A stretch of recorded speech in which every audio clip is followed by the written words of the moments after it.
backup catcher got the win. I showed up down at Wrigley with a belly full of gin. I knew it would be a long one, and when Jackson was pitching, the night the backup catcher got the win.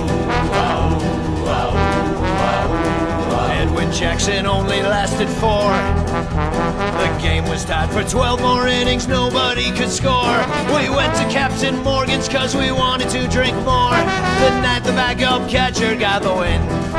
It was the night the backup catcher got the win. Got the win. It was the night the backup catcher got the win.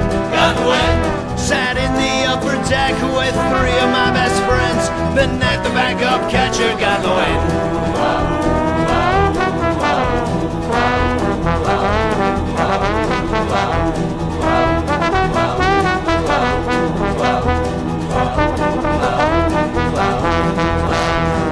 We went just outside to have a smoke, but as we stood beyond the gates, Captain Morgan's closed. We got left outside and we couldn't get back in.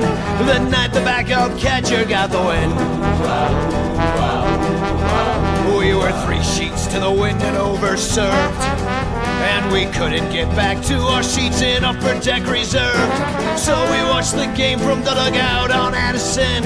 The night the backup catcher got the win. It was the night the backup catcher got the win. Got the win. It was the night the backup catcher got the win. Got the win. Got sick outside of Wrigley from mixing beer and gin. The night the backup catcher got the win. And then, as the story's told, John Baker, the Cubs' backup catcher, took the mound in the top of the 16th inning, pitching a scoreless frame, facing the minimum. Then, in the bottom of the 16th inning, John came to the plate and took a walk. Then he ended up on third base somehow, at which point Starlin Castro hit a sacrifice fly, winning the game! John Baker finally won it in 16. On the most exciting sac fly this baseball fan has seen. But I sort of missed it, I was drunk as Charlie Sheen. The night the backup catcher got the win. It was the night the backup catcher got the win. Got the win. It was the night the backup catcher got the win. Got the win. Oh, they threatened us with handcuffs when we tried to sneak back in. The night the backup catcher got the win. Got the win. It was the night the backup catcher got the win. Got the win. It was the night the backup catcher got the win.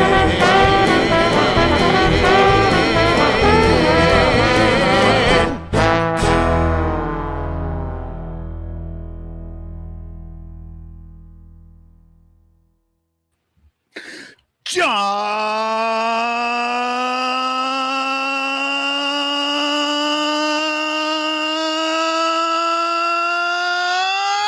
Baker!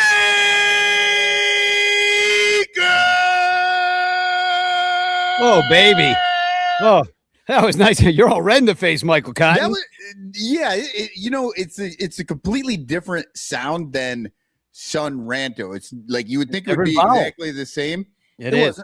It wasn't. Not at all. I just messed myself all up. I'll be feeling that later. You strained a vocal cord. Just so did I in that song. Happy John Baker Day, everybody. Yesterday and today are the day we celebrate the 12th anniversary of the night that John Baker, the Cubs catcher, got the win and scored the game-winning run in the wee hours of today, July 30th in 2014. It's also the 10th anniversary of the first John Baker Day, where we raised a bunch of money for Cubs charities, and it was going to spawn a really wonderful relationship that we've had over the years to raise money for different organizations that are very deserving.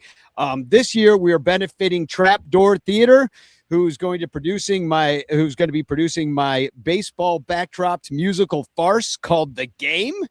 And so tonight we've got an auction, the John Baker Day auction. That is live right now as we speak. It's up to $1,845.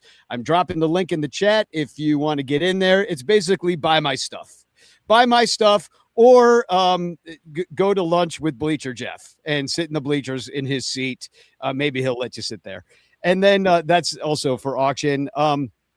Also, we're going to have John on and his brother Will in just a second, but I want to just explain this really quick. We are doing a raffle tonight, and if you want to buy raffle tickets, we're just going to do this like kind of haphazardly. I've never done it this way before, but this is the way we're doing it, and that is just Venmo me. Venmo at Danny Rockett with 2 T's. I got it streaming across the bottom. The grand prize tonight is this unopened bottle of 2016 Cubs World Series champagne. Retail value right now $72,000. So get in there right now. No, put this back on the ground where it's safe, and then put your grandchildren through school with that. Yeah.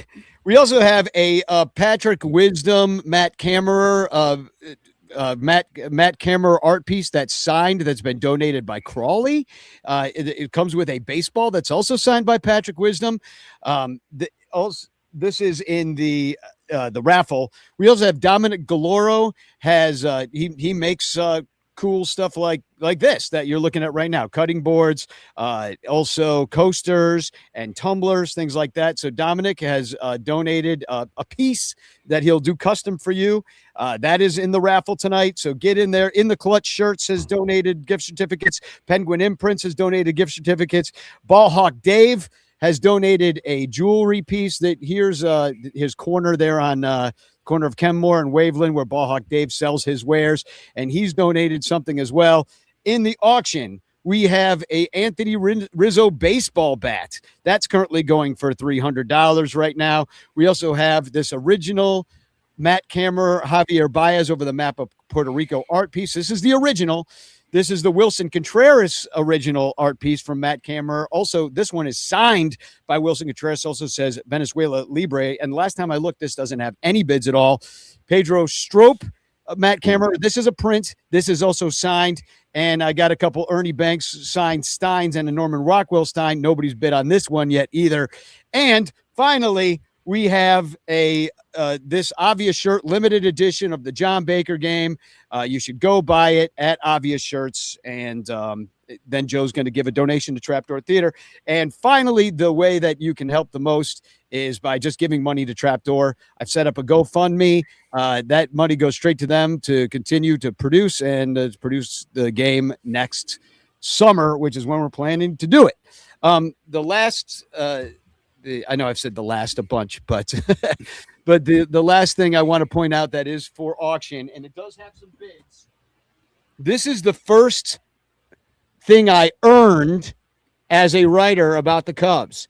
It is a Cubs earn. I wrote a story about the Cubs fan burial wall that is in Bohemian National Cemetery just off of Foster and Kedzie, and where I hope to be buried someday, to be honest, but not in this, because I'm auctioning this off. If you want to go out in style, letting everybody know who you were a fan of, this is the way to do it. Your name is, this plaque is waiting for your name right here. And honestly, anybody who gets this urn really needs to take it around. Like, ball players see all sorts of things that they sign, right? Very few are going to see somebody come up with their urn and be like, I'm going to die and be cremated and put in this. I want your name on it. And it might just creep them out more than anything, but I think it'd also be kind of cool. So I also want to point out that already $340 has been donated tonight, and through Venmo, just people sending me money randomly, but like, here's for the musical, here's the musical. That's $340, and everything is going to be matching with a gift from Mike Waller from the Cubs PS Plus podcast. He is going to be matching every single thing that we raised tonight through the auction, through the raffle, through everything so that we're doing tonight. So thank you, Mike. That's incredibly generous, and I appreciate everything that you're doing to help. So hashtag, I know we usually do hashtag chance in the chat, but tonight we're doing hashtag Baker in the chat. Hashtag BAKER in the chat, and you could win this from Penguin Imprints, this John Baker credit card bottle opener. So Oh yeah, Mr. Fourth Row is asking how much are raffle tickets. They are $5 a piece, or I'll give you 5 for $20. So that's the deal we're doing tonight. Much simpler than usual. So hashtag Baker and the Chance. Thank you, Artie, for being here, and Alex. And I saw somebody else. Joey said Chance. That is incorrect, Joey. It's hashtag Baker tonight. So if you want to get in the competition, that's how you do it. And so without further ado, I just want to bring on my friends, John and Will Baker. And welcome to your day, John. Hey, I'm excited to celebrate myself. Who isn't? Well, that's what we're here for, is to celebrate you. Todd's here, and Will Baker is here, and a lot of people don't know Will, but the trombone that you just heard played on that version of the Ballad of John Baker was Will playing the trombone, and he also plays for the opera here in Chicago. And I've been lucky enough to be the recipient of free tickets to the weird operas that the old people don't want to see. Perfect for Danny Rockett style. Yeah, he's like, oh, Danny's going to love this one about the cults. Yes. I did, actually. I enjoyed that one. A lot of weird chords in that one. Well, welcome. Now, the way that we wanted to start this out is, Will, you said you've got a piece that's somewhat patriotic that you're going to bless us with right now. And I figure that's a great way to get going with a little live tunage. Yes. So I have an arrangement of the Star Spangled Banner that actually has Chicago ties. If you can stick with me for 5 seconds. So many of you will probably know who Dave Brubeck is, really famous jazz pianist, wrote Take Five. Take Five. Dave Brubeck has a son named Dave Brubeck, who's a bass trombone player and jazz musician. And he wrote a number of these unaccompanied trombone little short pieces that are called stereograms, that are little snippets, a musical snippet, kind of like a musical portrait devoted to or inspired by a famous trombone player or famous musician. And the one that I'm going to play was actually inspired by the bass trombonist of the Chicago Symphony, Mr. Charlie Vernon, who's just a legend in the brass world at large, but also definitely in the trombone world. And it just so happens to be the Star Spangled Banner arrangement. So I figured, this is very baseball. Got to kick it off with some Star Spangled Banner. So without further ado, this is the Star Spangled Banner arrangement. For the purists out there, this is definitely not the exact Star Spangled Banner you're going to be singing along to, but that's okay. I feel like that fits the theme of Funky and Days. I promise not to sing along. Please do not. Yeah. Let me get my mic adjusted real here, and then we'll jump in to a little Star Spangled.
Yeah. I heard the brown goat in there. I heard that. At least You got real low. at least 5 brown notes in that one. Yeah. Just for you, Danny. Yeah, and I asked you to put one of those in the Ballad of John Baker so we could make people that were listening to it accidentally have to crap themselves, but and it works. Everybody tells me it's great it's better than fiber, they say. Yes. Yes. Yeah. And if anyone wants to hear more brown notes, I play downtown at Lyric Opera, and season starts in October. And I also play any of the Joffrey ballets that have bass trombone on them. So this year we've got one in September, and then Nutcrackers, and some stuff in the spring, Sleeping Beauty in the spring. So I've been back in Chicago now for 2 years, and Bleeding Cubby Blue again. So. And I got to tell you, you've been super helpful with me when I've sent you the trombone parts that I'm writing for the game, the musical, and you're like, great advice on the arrangements and the parts, and certainly we're going to be working. I'm going to be asking you lots more questions over this coming year as we get this show together. Oh yeah, man! Including probably trying to steal one of your students to maybe actually play in the show. Well, I need one of those too. Well, it's very fun. The songs are great, and really so clever and so singable. Like stick in your head in a good way, and really fun. So I've got maximum, like, so much respect for especially for people like you writing cool songs. I mean, shoot, I literally texted John while the intro song was on, like, man, this song is so awesome. Like, what a great tune. It's so fun. So yeah, the guy I work with, Joel, had never heard that song either before. And he comes on I worked this morning. He's like, dude, I heard your song about the Ballad of John Baker. It's incredible. He's like, I didn't know you could do that. I'm like, yeah, I don't talk to you about these things. Like, I keep the money separate from my life, sometimes, Wait a second. Sometimes. This is the guy you work with? Yeah, he had no idea. Yeah. Which is ridiculous, because a lot of what you do is write and sing I know. It makes no sense. It made no sense to me either, but so we heard what Will's doing right now. He's playing in the opera and in the Joffrey Ballet and all over the place. But John, you just moved to California, so I want to catch up with you. You have a new house. You what are you doing? You got a new business called Intentional Performance. Yeah.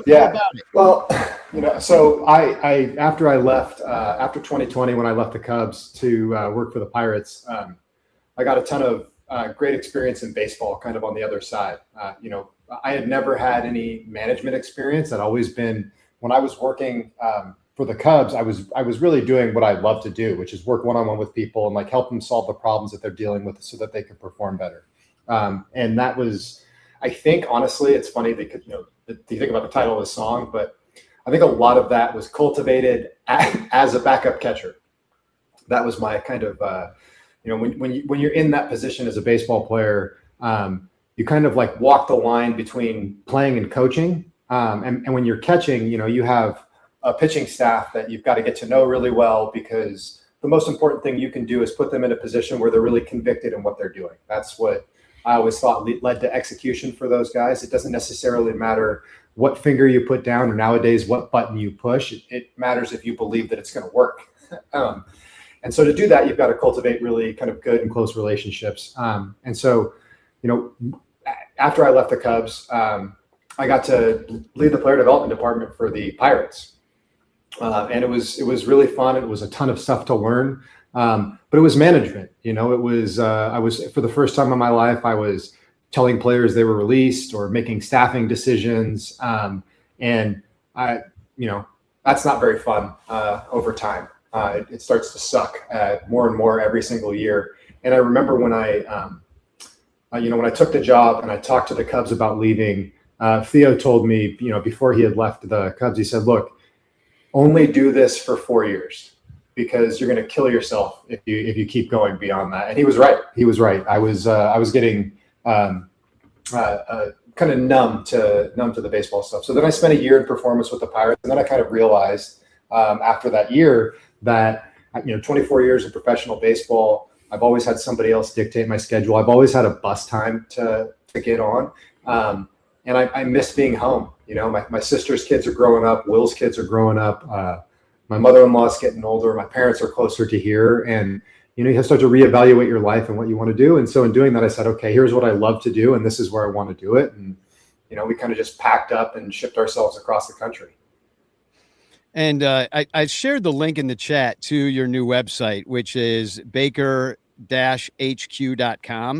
And the thing that caught my attention as soon as I went to your site is this stat on attention, which is that the average attention span is 47 seconds, down from 2.5 minutes like 20 years ago, which doesn't surprise me in the least.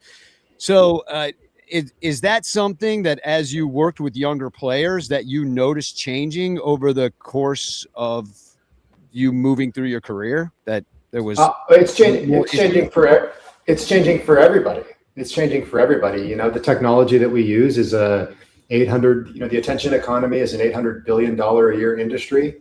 The devices that we have to interact with to live life, is somebody's fault, are likely play a big factor in that number, just the way stuff is delivered. It's never been a more interesting time to be alive. There's never been more information coming in at one time.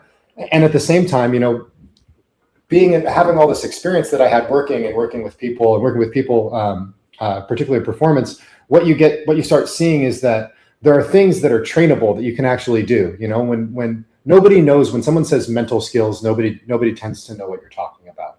They think like, well, what does that mean? Is that like, I'm going to have a conversation with you and you're going to feel better? No, it's not. That's not what it means. Conversations are part of it, and making sure that people feel seen and heard so they can express what they're going through so you can design programs. But it's training. Like, how do you practice? What can you practice away from baseball that you don't need equipment for? And how can you set that up so that you're doing it, like with purpose on purpose? I'm preparing for something. When we play in a baseball game, or when Will has to play a challenging piece on stage, anytime we're performing something and we're nervous and we care about it, we kind of transition from the rest and relax and into fight or flight. And the question is, like, are you prepared for that? Have you prepared yourself for that? Can you check in with yourself? Can you point yourself in the right direction? And then after that, can you learn from that experience? And so the thing that I see so much about this kind of field and this space is everybody seems to think that it's like therapy. And I think about it a lot more like weightlifting or something, where it's like, okay, all of the evidence says that we have less of an attention span than we did 20 years ago.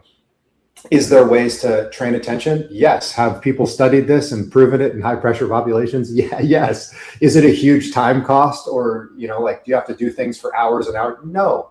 There's a small minimum effective dose, and it's just part of the training program. So that's how I think about it. And that's what I kind of help people with. The first job I got with the Cubs in 2016 was in baseball operations, but essentially what they wanted me to do was serve as like an organizational mentor. I was just come off the field playing, so I didn't have the stress of all that, but I understood and I felt what those players were going through. I played the year before in 2015, and my playing career ended.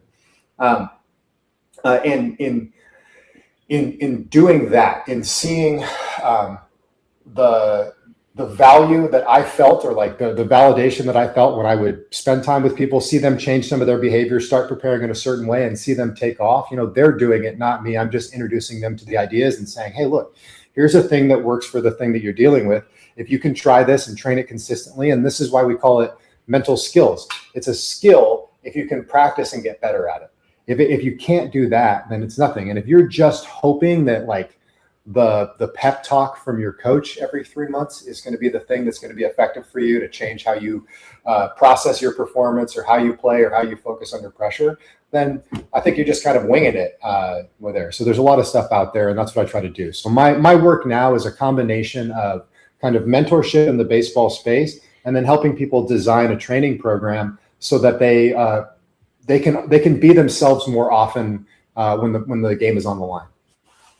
Now, is this mainly geared towards sports, or are you doing sports and kind of business or business? Yeah, anything that people can get into. I mean, obviously, you come from a sports background, and that's going to be your wheelhouse. But is it available for other people? Yes, absolutely. I just got a client here that's a chef and like a restaurant operator, and as we were talking through his experience, one of the things that we realize just how similar all of this stuff is. And I think that's another part too, you know. And I don't want to pull us down into a rabbit hole about data in baseball or sound like Grandpa Simpson shaking his fist. Oh, you're on the right show for that, though. Oh, but you know, we overcomplicate so many things. We over intellectualize and we overthink so many things. And one of the I think the sports are such an easy entry point because you're playing at a speed in sports where you too much thinking is a problem. You know, getting caught up, getting hooked by that thinking is an issue. And the more you think about what people are actually going through, and I talked about that kind of when you go from rest and relax to fight or flight. This is a very specific time, you know, and sports provide that for us. But if we don't have sports, you know, we're human beings, so we're going to figure out how to stress ourselves out. We're gonna gravitate towards drama because we like that. We kind of like that feeling. So a long way of saying the same things that apply for sports performance apply to anything somebody could care about that freaks them out a little bit. I think is the plainest way of saying it. This is amazing because literally in the last 2 days, I have told my kids they've been moving some stuff back to the house, like out of their apartment into the house for the summer and all this stuff. And I've literally just been telling them, "Oh, you're just making it too hard." Like, simplify, stupid. Yeah, you need to do what you want to do right now versus you keep telling me these 4 things that are keeping you from doing it. It's so I know funny. Will can probably appreciate this too because as a musician, you know, you have to play everything in the moment. And I actually did one of your kind of meditation, like the focus is on your website. You have these like 3 different tracks where you can it's not a guided meditation, but it's more like a guided focus exercise or something like that. Attention training. You're training your attention. Training your attention training. And so I did that. And then what it did was sort of taking that moment to be like, keep focusing on one place. And when I went back to play the piano, my brain was calm enough to do it because otherwise my mind will wander and think about, oh, you just screwed up that you didn't hit the F sharp. You hit the F instead, you idiot, you know, and then you just destroy yourself in the moment. You're like, well, it's just going to get worse from here if you keep thinking this way. But so I know, Will, you can probably appreciate that from the hard music you've got to play. No, definitely. The same exact style of training, John actually shared with me while he was still working with the Cubs, a similar sort of guided meditation that he's now kind of redone and with his own in his own way that I listened to tons of times as I, you know, was preparing for auditions and so now I've listened to so many times that now, like within 5 seconds of turning it on, it's a 15-minute thing. I'm just immediately like everything is just reset. It's like I'm so deeply programmed to connect to it. And hopefully I didn't just get moved around. But I find that it just, you know, no performance is perfect. You know, obviously we're going for a certain perfect thing that I've like imagined. And I've like rehearsed and to, you know, try to match these people and balance with this and come in on time and all the things. But there's all these moving, you know, all these variables that are moving. And so you're just really doing your best. And it allows you to, or by building up those trainings, it allows you to, no matter what happens, you can get back on track, you know, because you're really again, you're never going to be able to be focused on the one thing for the whole time. The training really happens when you wander away and you come back, and then you wander away and you come back.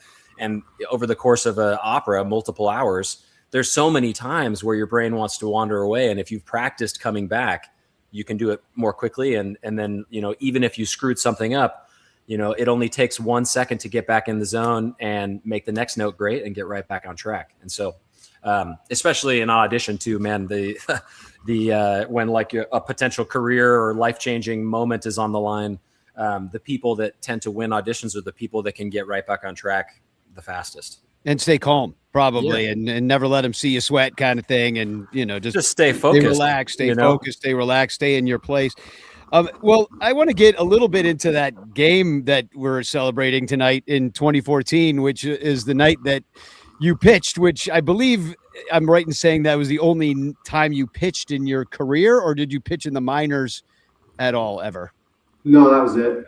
That was it. That's the only time. That was, let's see, 4 years after Tommy John surgery. Probably explains why I was throwing so hard. But yeah, no, that was the only time I pitched. I was a pitcher coming up. That was my only scholarship offer, actually, or like partial scholarship offer when I was coming out of high school, was to pitch. But I never liked it. I never liked it as a player. I like playing defense, and then I really grew to love. The thing I miss most about playing baseball is catching. That was my favorite thing to do by far, especially at the end, because you like catching a lot more when you hit 190 in the big leagues. You really like the other part of the game. I think more than that part. Sounds like but me. Yeah, no. I'm important. Trust me. I remember, to start this off, I remember I would pay attention a lot to our pitchers, and so I would look and be like, okay, so he's been up 3 days in a row. He's pitched 3 days in a row, but he's been up 4 days in a row. So I kind of I would always think about it in terms of who's coming in next. How are they going to do this? I was interested in the tactics of the game. And so I remember in that game, right around the 11th or 12th inning, I started looking at it, and I kind of knew, I don't know, deep down, that I was going to pitch in that game, because I think Rondon was either Rondon or Strope was totally down. Strope pitched in the game. Rondon was down because he had pitched 2 days. He had pitched the last 2 days. I knew he was not going to pitch, and as I was watching kind of the pace of the game, those things can be. Well, this will probably never happen again because of the run around second base and stuff now. But man, extra inning games are hard. Free baseball is fun for all except for those generally on the field, because you kind of build up energy to you get used to 9-inning games, over and over again, and then man, you get pushed extra. It starts getting later, and thank God it was in the summer, so it was warm enough. We're playing in May would have been incredible. April. Oh my God, you would have been frozen. We used to have. In the old Wrigley dugout, we had these cylinder heaters, and I think we played a game in May that year that was the coldest game in Wrigley in May ever, or something, temperature-wise. And my catcher's gear, I had put it underneath the dugout, and it was right next to this old school cylinder heater that looked like a rocket, shot a flame out of it. And when I brought my bag in, unzipped it, I realized I melted half my catcher's gear. We had to replace it. But anyway, back to this game. So this game, I kind of see that it's going to happen, and I also at the same time know when you're in the role that you're in, you're doing a lot of this kind of social coaching and working when you're in that position. It's an important part of the position that, or being on a team, being somebody that doesn't play all the time, that can be there's stuff for you to do. Is my point. So I knew that I was the most expendable person on there. Hey, if I got hurt pitching, who cares really? You just call somebody else up. I think Eli Whiteside was in AAA, great catcher, had caught no hitters and caught in the World Series. So they have a real replacement. And Eli was actually up with us, I think, earlier or later that year. Yeah, he played in 2014. Right, and managers do get worried about that, right? Because I think a lot of fans just think, oh, well, sure, these guys throw. They just go out there and throw. And if they have to pitch, it's the exact same thing. That's a completely different situation, right? You're throwing down a hill. Yeah, you're throwing down a hill. And I didn't realize, I was throwing 75 miles an hour. I had no idea how sore I was going to wake up the next day. And that's pretty fast. Not my arm. My arm wasn't sore. The rest of my body, your legs, and your back was my my lat. I'm the whole side of my body was sore from going downhill. And then of course we played an extra inning game the next day that I caught. But yeah, so I knew I was expendable. I knew I was probably going to be the one to go in. And that made the game a whole lot more interesting for me. Well, at 1 a.m. it did. Yeah. When you finally came into the game, but because I rewatched the end of that game, and there was a play where you could tell Wellington Castillo I think he had caught the entire game right up until that point. And so there was a foul ball which was like right by the dugout, by the Rockies dugout, and he just kind of didn't get there. And JD, you hear him say on the broadcast, he's like, "Oh, you got to catch that," and then he's like, then he rethought it because JD's a player too. He's like, it's the 16th inning. There's fatigue happening. Like he doesn't know his name anymore. Like Wellington Castillo has caught 300 pitches tonight. He is not. Because what people don't remember is that the first 4 innings of that game was 2 hours. You know, it took forever. Edwin Jackson was a slow worker, and it just the game dragged back in the day when you could step off and step out and all that stuff. No pitch clock. No, just wear it. Everybody out there. We're gonna and rain delays 40 seconds. Yeah. There are a couple rain delays. In that one, I don't think so. Oh, maybe. No. Oh, maybe it was just a long game. No, we just slogged it for 6 hours. It was tied. It was tied by the 4th inning, and it just nobody scored from that on in for another 12 innings, and it just, you know. And then finally, John, you scored, and you gave us the heroic fist pump in the air, which I have the original bobblehead right here. That commemorates that. As you can see, mine is authentic because you're missing a fist. That's how you know it's a real one. Because mine is authentic because he's got a little. You can't see it on the camera, but he's got a wristband, is what it looks like, because I glued it back on. All the fists broke, and so. But I still have a couple in pristine condition. They're packed tight so they don't break. Well, and I have like 3 of these behind that one that were all and I think this one says "fuck the DH." the one that you wrote on. Yeah, I meant to send you more of these. I just kind of ran out of time. But so that was your night. You had a very successful evening. I had a less successful evening. I'll show you a couple pictures that survived from that night because I barely survived the night. There's me and a blurry picture of me out in front of the ballpark with Billy Cub. Oh, Billy Cub. Yeah, remember Billy Cub? Clark. Yeah, Pre-Clark. That was the guy that really wanted to be the mascot. There's the Captain Morgan's club that we were shut out of because we were out smoking cigarettes like idiots. And that's what happened to me. At midnight, they shut it down. We were going into Captain Morgan's club, chugging a beer in the top of the inning, then going back in the bottom of the inning, which you could do at the time to see if the Cubs would win. And they, you know, and the game kept going. We'd go back in, drink a beer, go back out because Captain Morgan's could stay open. And they quit selling in the ballpark. In the ballpark, but at Captain Morgan's, you could keep drinking. The 8th inning. So, you know, you're 8 more innings in. Yeah. So anyway, I was out having a cigarette and they shut it down and I didn't hear it. So they didn't let me back in after like maybe the 14th or something like that. We tried to get back in, but instead me and my friend Dave were like just taking pictures of something sleeping in front of the ballpark.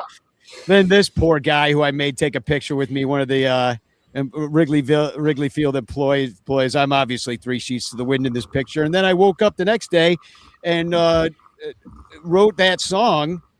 Just kind of woke up inspired to write that song. And I think what happened after that was your dad found the song. I think he was the first one that found it and was like, you wrote a song about my son pitching in a game. And you came back in 2015 and we met at Cubs convention. And I was like, hey, you want to throw an event? You know, and you're like, sure. What the hell? So like, it's kind of crazy. The kind of stream of events that can happen from one crazy night, you know? Well, I think about how ridiculous the whole game was itself. And then like, just when I think about Chicago and I think about Cubs fans, you know, and you guys in particular, like that crew out in the bleachers.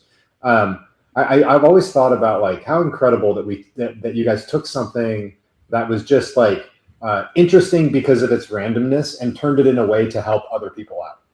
You know, I think that's not to get overly sentimental, but that's to me, that is by far the coolest part of all of this. You know, this isn't, when we look at baseball now, you know, like we want to market star players. They want the flash, and now we have red carpets and stuff at the All-Star game. But like for me, that's never, I mean, I was never good enough to go on the red carpet at the All-Star game.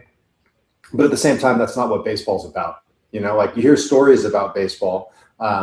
I think back to, I don't know if you guys have ever heard the story of, oh yeah, we've heard it before. Bob Kendrick tells about Satchel Paige pitching against the Coors team and having the whole infield and outfield sit down, and he strikes out the side. Nobody even touches the ball. And you hear that story, and then you go, we have no idea who won the World Series that year or who the best player in Major League Baseball was. But you remember that because that's what baseball is about.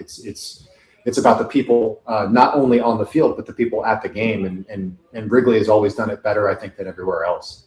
Yeah. And Cub fans kind of, it's a huge fan base. We play right in the middle of the city. So there's a lot of people just hanging out at the ballpark. And that's different than Pittsburgh's kind of like that too. People hang out downtown there, but that wasn't the case for many, many years. And so, and I do have to shout out, Corey from Ivy Envy. He sent in a video, which I'll play in a little bit, but I got some pictures from like that first John Baker Day. And there's Lauren Blonde Wonk. I'm hiding behind the W flag because the Cubs won that game big time. There's Crawley standing there in the bleachers. And this is, I think, is the second John Baker Day, which if you see, we went with our Cardinals fan friend, Dennis, who wasn't, I don't remember if we won the game or not, but we had a huge crew there in the right field corner. We raised money for a family one year, the Knoll family. If you remember, they were in a car accident, and we helped the father recover, help that family get back on their feet after a bunch of lost wages. We had John Baker Days where we hung out at G-Man Tavern and had panels. You see Luis and Sarah Sanchez. And then you see, this is the first John Baker Day. You see Will there on the stage playing his blue trombone. The blue trombone. And, it's right over there. Now it's the one that my 3-year-old can pick up and play whenever he wants. And nice. I'm playing the acoustic. There's my wife, Nicole, and Aljan, our bass player, who now is back in Serbia, actually. He's Serbian. And there's a kind of a who's who of people. There's Crawley, Evan, Andy, Kurt, Brett Taylor, and Matt Kammer. You see Katie Day in the background. And I see that John's dad is here in the chat right now. Dad listening on the 405 freeway. Hopefully he's not driving. Yeah, old catcher. And he's texting and driving right now. Just to let you guys know that he loves you. Yeah, but I do want to say, driving and watching. Len Casper had mentioned your dad on the broadcast that evening, because I guess your dad would tweet at the broadcast a lot, and they would bring him on. I didn't even know that was happening, but they mentioned him when you came out to pitch. They said, "I hope he's still watching." Was he? Was he still up? Probably. Watching? Pretty likely. Well, I think he would have been California, right? Late. Yeah. Yeah, California. Yeah. It was still 11:30. I was in Chicago. I had gone to sleep. I didn't find out about it until the next morning. Yeah, you were working at a gym, right? Yeah, I had to open up the gym at like 5 a.m. So I woke up, rode my bike to the gym, open up, get the stuff going, flick my phone on to see what happens. Please say the name of that place, because it's my favorite. It's my favorite name of all time of a gym. It is No Limits in Andersonville. It's my favorite name. Yeah, nothing No Limits. Like no, K-N-O-W. No, K-N-O. I see. Yeah, I guess I had to see it. I just thought it was N-O-N-O. It's the most confusing name. Yeah. But I flicked open my phone to check the MLB thing, and I was like, oh, they won. What? And I was like, I thought I was hallucinating or something, because it was like 5 a.m., and I probably didn't get enough sleep. But sure enough, then I started watching highlights. I was like running around the gym. People are coming in. It's still dark. I'm like, did you see what happened in the Cubs game? This is crazy. But I'm sure Dad was awake. I'm sure he was watching. He was probably tweeting at the broadcast till the end. Well, yeah. And we actually mentioned this and talked about it a little bit right before the show started. That night was weird. That game was weird because for some reason the Chicago Cubs Twitterverse and just everybody locked in on that game. Yeah, we were all just watching it, and everybody kind of remembers where they were for that one. Strangely, in 2014, it was one of those. It was very transitionary year. People were starting to tune in. The team was starting to get excited.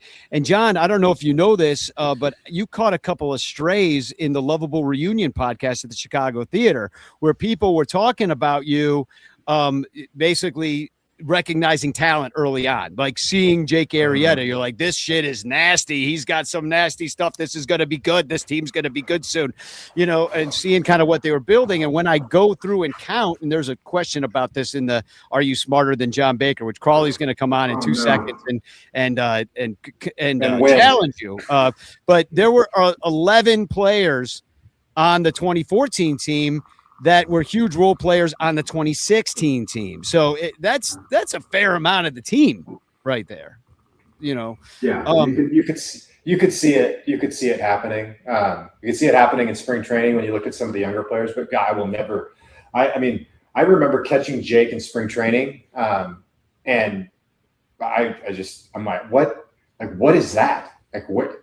I've never seen anything like that before. I've been playing baseball professionally now for like 12 years, catching all the time, all these different guys through different organizations.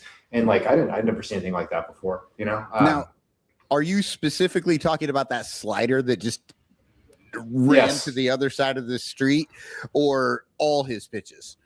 All of them. Like, it didn't matter. One of my favorite stories about Jake is, the first time I caught him was in May of that year. It's just funny too, because what I mentioned on the mound to him referenced my brother. But so we got to play the game, and he just keeps shaking from the very beginning, like over and over again. And he's wanting to throw a fastball. And so anyway, I went out to the mound and I was like, hey man, like, what are you doing? Like what, like, and Jake's a smart guy, but like, he'd kind of, back to what we talked about earlier, probably overthought it a little bit. He's set up this by doing that, and I go, this is like, for me, I go, your shit is like playing a video game. I'm like, it is. I have never seen anything like this. Like, they're not going to hit it. Why don't you let me just push the buttons, or I'm going to do what I did to my little brother and pull the controller out and just say sorry. Like, you're done. You're done. I'm going to play the rest of this game. But he was so good. And then, I talked to him. I remember being on the plane flight with him later, and we were talking about why I wanted to know why. I'm not confrontational or something with pitchers. Like, I always wanted you as a pitcher, if you had something really like locked into your mind before I put a sign down, like, I demanded that you shake to that, because I believe that you're going to execute it. But man, we had Mike Borzello. Like, we did so much work to be prepared, and everything was tailored to the strengths of the guys that we were working with. And so, I could remember that's your job. Your job is to get them through the lineups. And I asked him, and I was like, what were you thinking? Because, in Baltimore, they taught me that I got to throw my fastball to the top of the strike zone, and I got to establish the fastball early. And I go, Jake, it's the big leagues. Like, you don't have to. You already established it by getting here. Like, you need to figure out which pitches are working, because all of them are good. And then you just need to throw the ones that are the nastiest that day over and over again. They're not going to hit. They're not going to hit it. They're not going to hit it. There was more often that year, and I remember actually Miguel Montero, we were playing the Diamondbacks, and one of the first times it ever happened to me in my life catching, but he threw one of those cutters, and it went like straight down at 92 miles an hour, and Miggy swung and missed, struck out, and he turned around and he went like, what the hell was that? And I go, I don't even know. I'm like, I don't even know. I don't know. I called cutter, but it was like a curveball at like 90. I don't know what that was. I'm glad I caught it, honestly. But yeah, he was impressive, and you saw it through the rest of the thing. You saw Chris Bryant in spring training. I remember the first bat I saw KB take. He's a minor league player that year, but he's in camp with the Cubs, and we were playing in Tempe at Tempe Diablo Stadium. And when you come out of the game early there, you have to kind of go up around the concourse to leave to get to the cars. They have the players park their cars like down the right field line. And so we had showered, and we were changing, and we were walking around this way. And I was up above, like behind home plate when KB came to hit. And I watched him have like a 12 pitch at bat, and then hit one over the batter's eye. And then we would always hear, I had friends that were in AAA with the Cubs that we were in spring training with, and they were calling me and telling me all about this guy. And then Javi came up.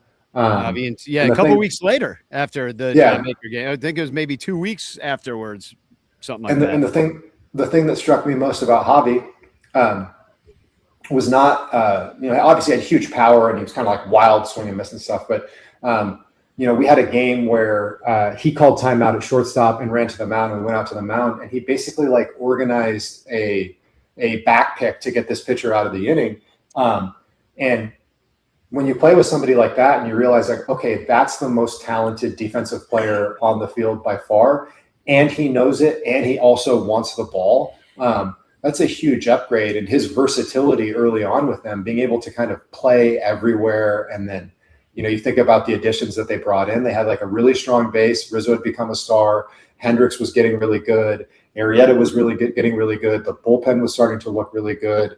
You had the reemergence of Chris Coughlin that season, who had already won the National League Rookie of the Year when he was healthy, another really, really good player. And then, man, you start to sprinkle some of these guys in over the next couple of years, and here comes Fowler, and here comes Lackey, and the attitude. Lester, yeah. Here comes Lester and Ross as that package that comes in, and you have essentially another major league manager as one of the catchers. I spent a whole lot of time in 2016 on his way up with Wilson Contreras, who was coming too, and just like won a batting title in A-ball.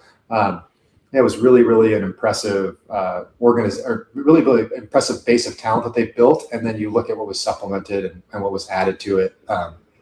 Wild, but that's where it started. It was like in September of that year, I think the players there that were the young kind of core started to realize how good they were.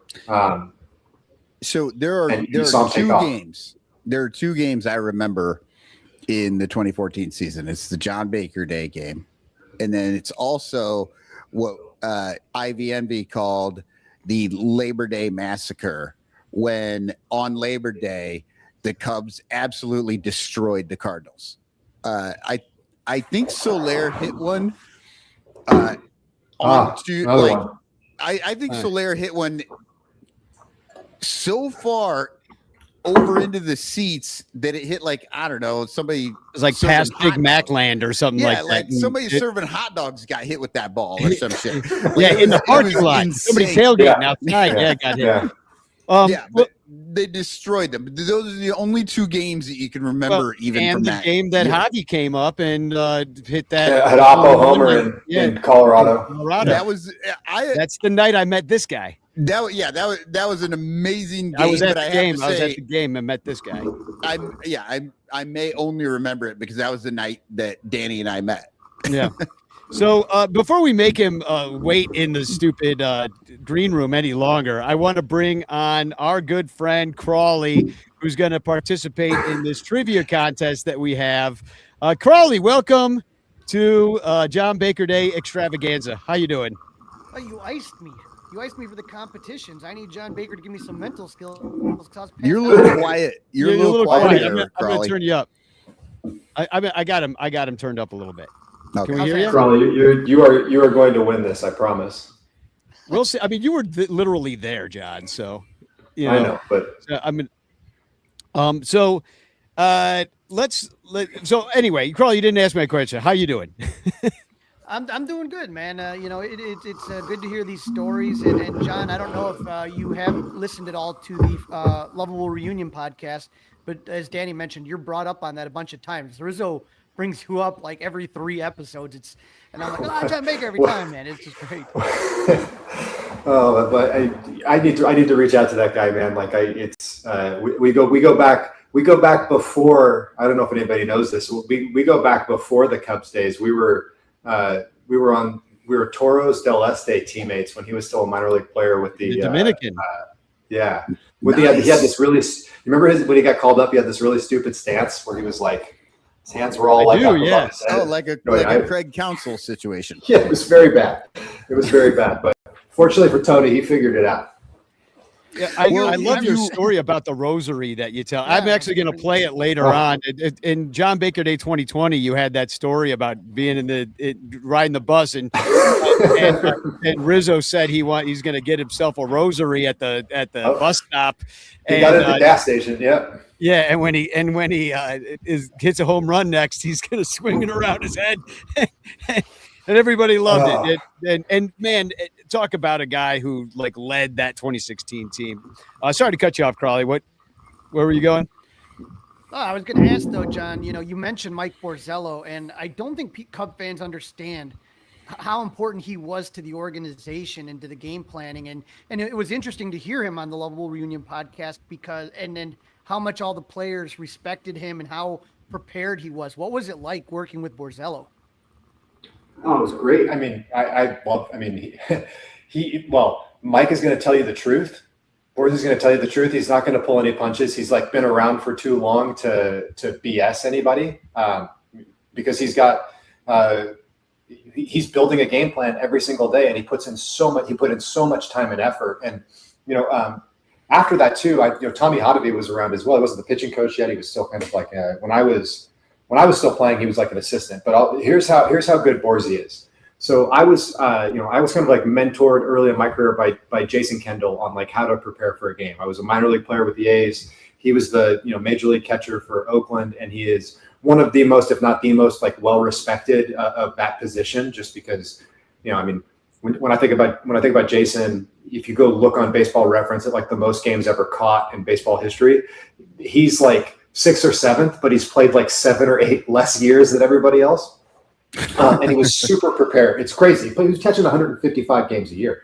That's insane. Super prepared. And he like kind of walked me through, hey, when I got called up, we actually met. He was playing in Milwaukee, and he had me meet him before a day game, and he kind of like walked me through his process. Like, here's how I go through the system. Here's what I'm trying to do. Here's how I do this. Here's how I do that. This is what I look for here. It was incredible. I literally took notes. And so I built my own kind of process of like how I would watch the video and how I would prep for the game, and like how I would think about that relative to the guy that was pitching. And Jason made a big point to like be able to be checked in on that person as well, to see like what kind of vibe are you getting from this guy? How do you need to be his partner, his jockey in a lot of ways in these situations? But it would require a ton of video work. I mean, I used to get to the ballpark at like, if I was catching, or even if I wasn't catching, usually I was at the ballpark at like 11:30 or 12, and the first hour and a half was spent doing homework, basically on making sure that this game plan is ready and writing it down, and so on and so forth. So I get to the Cubs, and I maintain my process. I don't want to mess anything up, but I'm maintaining that process. And then I would go sit in these meetings, and Borzy would start talking, and I would go, "Oh, this is like what I did, but like better. This is even better. There's a couple things that he's throwing in here that I didn't think I should care about, but knowing what I know now, after you're exposed to that, you go, wow, this is really, really incredible." So essentially for a lot of the players, for the catchers in particular, like he was cutting off like an hour and a half of the work that you would have to do, and like delivering it in a way that was understandable, that you could go out and apply it. And it was just so smart. He didn't need all of the new, there's a lot of new pitch metrics out there that when you put them in a model will project how they're going to work. Mike did it in a very analog way, through like blood, sweat, and tears, and long nights and late nights. And, he was there in your corner, and you knew you could always look to him. And I believe they talked about Montgomery's curveball. But that's what he was like. Like you could look into the dugout, and he would go like he'd make a little motion like, "Hey, we got slider here." All day, and you believe that, I believe that, the pitcher believed that, and I think he was a huge part of that team's pitching success. That's what was brought up, is that when they went to Mike Montgomery in 2016 for the final out, everybody's kind of, who? Wait, what? Who are we calling in for this? And I guess Lester and Ross were panicking, and they run up to Borzello, and Borzello said, just like you just said, "We got curve, we're good, we got curveball, yeah."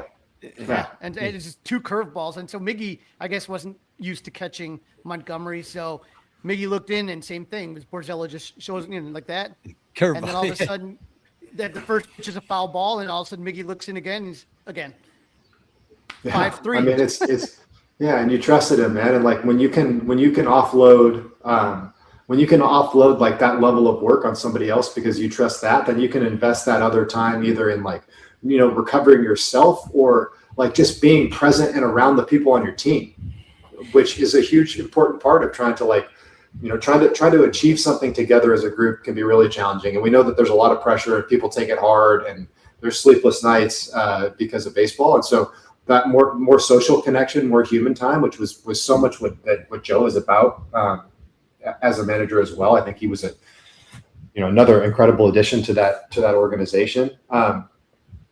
Yeah, I mean, Mike made that possible in his, despite being the grumpy curmudgeon that you need one of those. Pissed about everything all the time, no matter how well we did. It was never good enough, but everybody loves him. He was the Michael Cotton of the 2016 Cubs. Yeah, He's the designated hater. The designated hater, hater. right? There we go. One last thing, I just jumped on a little bit before, and I don't know if you talked about Dr. Ken Ravizza and what kind of impact We didn't. he I had. was just going to bring that up. Actually, good call, I'm Carly. sorry, Danny. I jumped it. Sorry. No. That I was. That's. No, I was perfect like, timing. we haven't talked about Ken yet, and you're thinking the same thing. Yeah. Whew. I mean, so I had one conversation with Ken Ravizza early on that just completely changed how I looked at everything that I was doing. And I haven't written somewhere on that website, but I was so fortunate to be kind of moving into this like mentorship style position, and then literally having access to the best to ever do it in baseball. And Kenny was obviously, he was getting up there in age, but I asked him, I'm like, what, how do I do this well? And his response was always telling me about all the things that he screwed up. That's the kind of person that he was. It was like, here's the traps to avoid, and then you'll be able to find your own way. But he said that the biggest mistake we make in baseball is we think that we're working with baseball players. And he's like, Bake, you have to stop right there. We're working with people that play baseball. And so if you don't talk to the person first, if you don't get to know that person first, then none of it matters. He's like, treat everybody like there's somebody coming out of the pen, and I'm like, okay, now I understand what you mean. That's really funny that you say that, because there have been, I don't know, probably 3 or 4 different episodes of the Lovable Reunion where Rizzo says the exact same thing. In the conversation, they're just having a conversation, and he says, yeah, don't talk to these guys about what they need to do before you talk to them as a human being. Find out who they are, be a human being, have a good, it's all about communication, right? It's all about seeing people as people, like we're not what we do, we're who we are. And who we are isn't what we do. And the more we can build an environment like that, then if you think about it, if I see you as a person and not how you just performed last night, then it's going to be easier for you to extricate your own identity out of what just happened, because you're a separate person from that thing. We're getting a little philosophical here. But that's what baseball players. But baseball players, think about one of the great analogies or metaphors. I don't know, somebody that's smarter in English can tell me which one I'm using, but is to think about it thinking about yourself Clark Kent is the regular person and Superman's the one who puts the uniform on. It's like a different thing. And so Clark can look and evaluate Superman's performance from a more detached perspective, and he can survive as a person, because we get so tied up in wanting to do well. And you think about all the things that I said about how great the baseball fandom in the north side of Chicago is also the people on the field feel that, and it creates a greater level of expectation. They expect to win, and they feel, a lot of times in working with players in the past, you talk to these guys who literally felt like they were letting the fans down. That was the burden that they were carrying. And so helping see them as people and what they're going through, oftentimes it's not some mechanical fix that somebody needs. And I think that's where it's not, the answer is not in, the answer isn't in the analytics about the pitch shape. The answer is probably somewhere else. And they did such a great job. And it's changed a lot over baseball over the last couple of years, but and Joe really tried to emphasize this, I think in 2019, maybe. But the idea that yes, there's science, but there's also art, and we have to appreciate the art part of it. And that's where the people come in. Yeah. And seeing Joe back this last couple of weeks has been really beautiful to hear him speak and to philosophize, and just that cat moves to the beat of his own drummer, and it's missed. I missed Joe a lot. The game kind of moved away from him, it seemed, and unfairly, in my opinion. It's just they think they know better with, Jed GPT is what I call it. It's just, they are smart. I will tell you, you go all over the place, any organization, those front offices, those people are really smart. But I think sometimes, when we're talking about sports, we can be so smart that we can outthink ourselves. Yeah. And I think Joe really saw that when I look back at I got to run the the pitcher's bunting station in 2016 in spring training. I was me and Darnell McDonald. We ran the pitcher's bunting station, which was essentially just a like $10,000 a day bunting competition between Lackey and Lester. That's essentially what it was. Like, putting pressure on these guys. But when I sitting in those meetings and hearing how he talked to the players about baseball, there was so much clarity on like what you were trying to do, and it was so simple. Now, obviously, it's hard and complex, and baseball is really challenging. But you're talking about a team that would like run one bunt play and then tell Rizzo or Baez like, just go make a play, and let them go figure it out themselves. Let them express their physicality and the things that they can do without having to overthink, 7 bunt plays and 6 different pickoffs at second base. No, play it straight up, play it loose, and have fun. And I never loved it, but when you think about like his advice to Javi Baez when he was a little nervous, like just try not to suck. It's like, have some fun, man. We're playing baseball, and we can't forget that's how cool this is. And as we know from psychology, it's really hard to be grateful and anxious at the exact same time. And so when you can foster a culture like that, like they did, it leads to what we saw. Yeah, it worked for me. I was at that game in 2016 when it finally came to fruition. So let's talk a little bit about some of these within the context of these trivia questions that I have. But speaking of AI, I made a little AI bumper, and it's terrible. We could do this. Gives me hope because I could do way better. Are you smarter than John Baker? Terrible. ChatGPT sucks. I don't know what the hell that is. It's just, the bobblehead looks great. That one actually has a fist intact. So I have 12 questions. We don't have to do them all. We're kind of running along, of course. But as always, yeah. So there were 11 members of the 2016 championship team that played on the 2014 Cubs, but only 6 of them played in the John Baker game. Can you tell me who they were? You get a point for each one. I would say I know Anthony Rizzo played in that. Jake. I don't know if you guys want to answer this together or did we? No, we'll answer. Keep going. Yeah. Arrieta didn't play in that pitch in that game. Yes, Jake pinch hit. He pinch hit in the game. Yeah. Oh, yeah. Crawley, if you dangerous. That was probably dangerous for a lot of reasons. That's where we were in that game. Chris he had huge power. And there was Chris another Coughlin pitcher was in there? that pinch hit as well in that game. Coughlin was Travis there. Wood. Yes, Travis Wood pinch hit as well. It's a long Chris game. Coughlin? You needed everybody. Cogs was there. Coughlin, I wore his glove. I wore Coughlin's glove. When you went to pitch, because you didn't have a probably regular didn't glove. just have Yeah. a regular Can't take glove, a- did you? No, can't take a catcher's mitt to the mound, so I needed a glove. So I had what was it? Coughlin's glove with Colossians on it. I don't know what the verse was, but I should probably look that up. Yeah. You might say something about position players getting a W. I don't know, or throw as many curveballs as you can. Justin Grimm. Correct. Oh And yeah, the there's Grim Reaper. one more.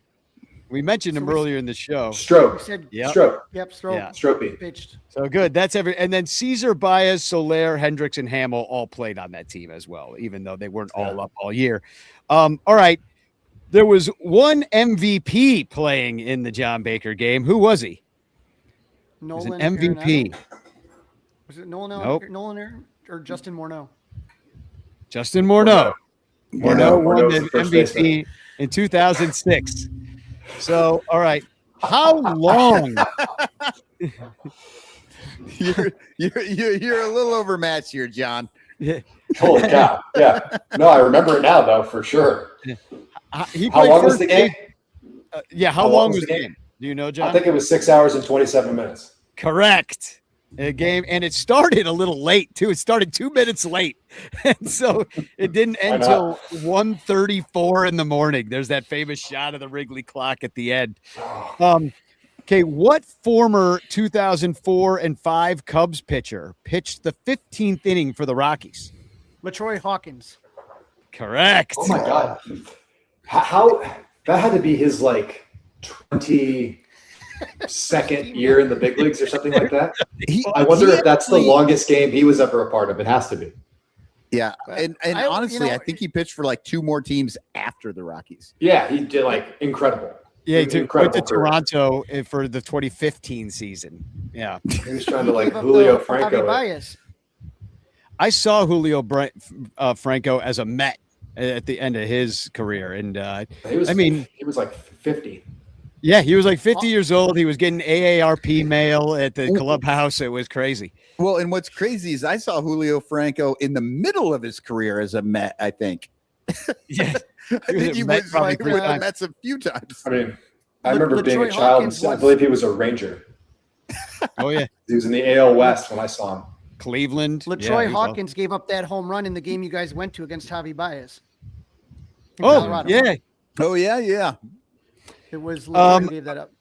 So, what former Rockies slugger who batted cleanup in the John Baker game finished his career with the Cubs in 2019? 2019 Cargo. Yeah, Cargo. Right? Yeah. Carlos Yep. Gonzalez, yeah. Yep. Yeah. Nolan Arenado is the only Rockies player that played in the John Baker game who is currently on an active roster. Wow. There were a couple that kind of are holding on a little bit, right? He's the only one. But how many Cubs players that were on that played in that game are currently Active major league roster. Yeah, Yeah. Oh, that's a good one. that played in the game. I mean, shoot, Hendricks isn't even playing anymore. No. And he didn't play in the game either. No. Well, I mean, you It's just gotta have be to go something through like the one or two Cubs. people. I mean, Somebody it's, is still playing. Nobody is playing. It's a trick question. Yeah. It's I was gonna over. say, it's LeMahieu, over. No Ma- way. LeMahieu and Matzik, who took the loss in the game, played last Yeah. year. Tyler Matzik, they played last year. Tommy Conley pitched in Triple-A for the Red Sox in 2026, but he hasn't been up to the big squad. And the last thing Adam Ottavino did was pitch for Italy in the WBC. So Yeah, what a career he had. Holy cow. long I remember career. Cub fans wanted it. That guy threw a slider for like 20 years. Yeah. Just Oh, yeah. All sliders. So 2 lefty Rockies pitchers who pitched in the John Baker game ended their career with the Cubs. And this starter hung it up in 2018 and this reliever in 2021. Travis as Wood. Cubs. Oh, man. Rockies Travis Wood? pitchers. Rockies pitchers. Rockies, Rockies. lefties. Rockies. Lefty Oh. Rockies lefties who ended up who pitched in the John Baker game, who ended their career as Cubs in the starter in 2018 and the reliever in 2021. I absolutely I can picture the 2018 guy. Nasty stuff. Moved all over the place. That was Oh, Rex Brothers. Rex Brothers. Rex Brothers. That's the reliever. Oh, yeah. Yeah. You know, you remember there was a song. I was with Rex. Rex was up that team. Yeah. I remember, I think Starlin Castro always singing, "Hey, brothers."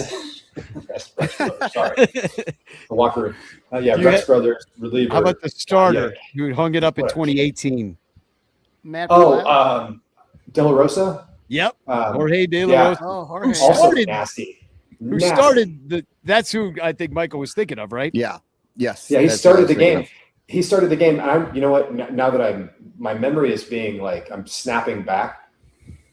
But I could also remember before that game looking at the thing and being like, oh God, this is going to be a long one because it's Edwin and De La Rosa, who was nasty, but did not throw a lot of strikes and everything was moving down and balls were bouncing and Edwin was the same way. It was that was PTSD, just meant to thinking be. about- That's why it felt weird. It's just these guys are pitching crazy. You know, Yeah, it's 2 hours. You might get you might get 9 shutout from either of them, or they might throw 100 pitches in 3 1/3, strike out 8 and walk 7. That's Yeah. those are your Yeah, error yeah. bands with those two. It's And- wild. and- You don't see that kind of thing in the modern game, in the last 4 years. You don't see that nearly as much. the no, wild, yeah, not at all. wild thing. No. Yeah.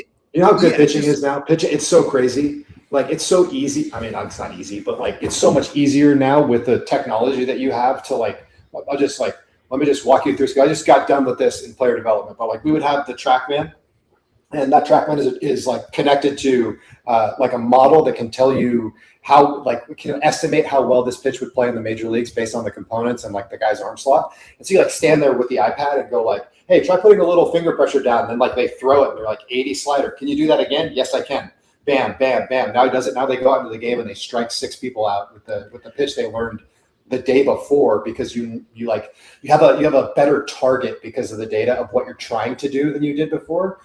And these guys are like bigger and stronger than they were 10 years ago. Like the training has also gone up. So it's like, it's so crazy.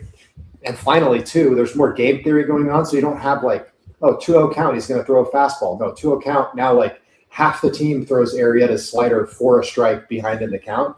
It's crazy. It's crazy to watch. And then the second part of that too, to what you're saying, is that the moment somebody has like 2 bad innings, everybody in the bullpen has nastier shit than the guy that started. So they're like, just get him out and bring in this other guy that we have that throws 102. He comes into the game now. So like, yeah, they're too smart to let somebody go out there and just like die on the mound. But back then they'd be like, oh man, we got to get him. We're trying to figure out how do we get this guy through 5 innings so we can, or 6 innings so we can save the bullpen, 7 innings so we can save the bullpen. That methodology or that thought process is out. Everybody's like, how fast can we get to all these dudes that throw 100? And 2 years into their career, somebody else gets hurt. Great. There's 11 more of those guys in AAA.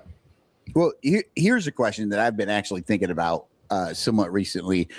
And we're talking about pitchers. And we're talking about like, and I know it's not easier, like you said, it's not easier, but there's just so much more information. But on the flip side of that, do pitchers have an easier time with batters? Because it seems like there's a lot less variation in the types of batters. Is that a thing, or is that, or am I just like, that's in my brain? Are batters being homogenized as well at this point? It feels like all the batters are doing the same thing. So a pitcher doesn't have to figure out 9 different batters. He's just got to figure out 2 different batters, and it just happens to be 9 guys. I mean, I've never thought about it that way. Like the way that I've always thought about this is that as we've had, so like pitching is proactive. You're playing target practice, so like you decide what you're doing ahead of time. Whereas hitting is like reactive. It's an open skill, and you're trying to intercept a ball with a bat and hit it in a specific like location. And we've taken the same approach across baseball to hitting as we have to pitching, which is like, yes, to your point, like, oh, here's the optimized swing path or something. But like the optimized swing path is the one that hits the ball hard, that on that pitch that they threw, not on an average of all pitches or something like that. So you see things like swing grades and stuff like that. And then the other thing that we've done is like, we've just flooded all of these guys with a bunch of shit to think about that doesn't actually matter when they're trying to hit. So they're up there with like 50 more things than they could possibly think about. I was talking to somebody the other day about my experience. Well, I got to see one of my buddies was a reliever in the minor leagues, and we were like road roommates, and he happened to be in town, and we broed out and went and worked out together. That was our 5-year reunion. We lifted weights because that's what we did when we were coming up. But hold on. Anyway, we flooded so much information into these guys' heads, and they're thinking about all of this stuff that is not just like hitting the ball. It's like we've created a problem that didn't exist before, when you have to be really simple in that thing to be able to do it. The question I always ask people is like, are you practicing a swing or are you training to hit? Because if you're training to hit, like you're in that environment, like where you don't know what's coming and the shit is really nasty and you're figuring out how to solve that problem in real time. But we're like telling people how to do it, and that doesn't translate the same way as it translates in pitching. I can tell you what to do. Put more finger pressure. Oh, yes, that's good. You have a check. You can't do the same thing with hitting. So I tell you, hey, focus on, you need to have your bat have a slightly more attack angle or something like that. 38 the more I'm degrees thinking instead about of 34. Yeah, the more I'm thinking about the more I'm thinking about trying to do that and how we're going to, I start thinking about my body. I start thinking internally. And when you look at all of the research in performance psychology in general, like Gabriel Wolf in particular, you realize that external cues in reactive, like learning and performing, are significantly outperform me thinking about my swing. And so we have so much information about the swing. Everybody, they know more about the swing than they ever did, but they're not solving the problem with the same amount of efficiency. And so going back to my buddy, we were talking because his kid's in college baseball now. And I was saying that, like, man, I didn't see myself swing a bat as a minor league player. I did not see myself. I saw it 2 times. First time I was playing in Tulsa, they televised that they played a replay of our game afterwards, and we all got pizza and we watched it. There was no video room to watch the game afterwards. The second time I was really struggling in AAA, and I got my dad's camcorder and I made my buddy videotape me from the side angle because I wanted to see what the hell it looked like because it felt so bad. And that was the other time I saw it. But I got called up to the big leagues without ever watching video of myself hitting. And so then you get there, and the bat system started to come in, and you could watch all of this video, and it's like, oh, well, if we made it's like the fallacy is that if we know more about it, we'll be able to do it more effectively. But knowing more about it actually just gives us more shit to think about when we're trying to do this thing that's super hard. And that's why I think I kind of point. It's not the only factor, but I kind of point towards that. So yes, we've like homogenized in a way what the perfect swing is, and then we've said, hey, this guy throws 102. Why can't you hit it? And I'm like, because knowing has nothing to do with it. Knowing has nothing to do with it. You have to practice, or else. I thought that was interesting in the Lovable Reunion podcast when they had the hitting coaches, when they had John Maley and Eric Hinsky, and it seemed like John Maley just knew all the details to everything, but Hinsky did a really good job of kind of breaking it down into digestible pieces for the players.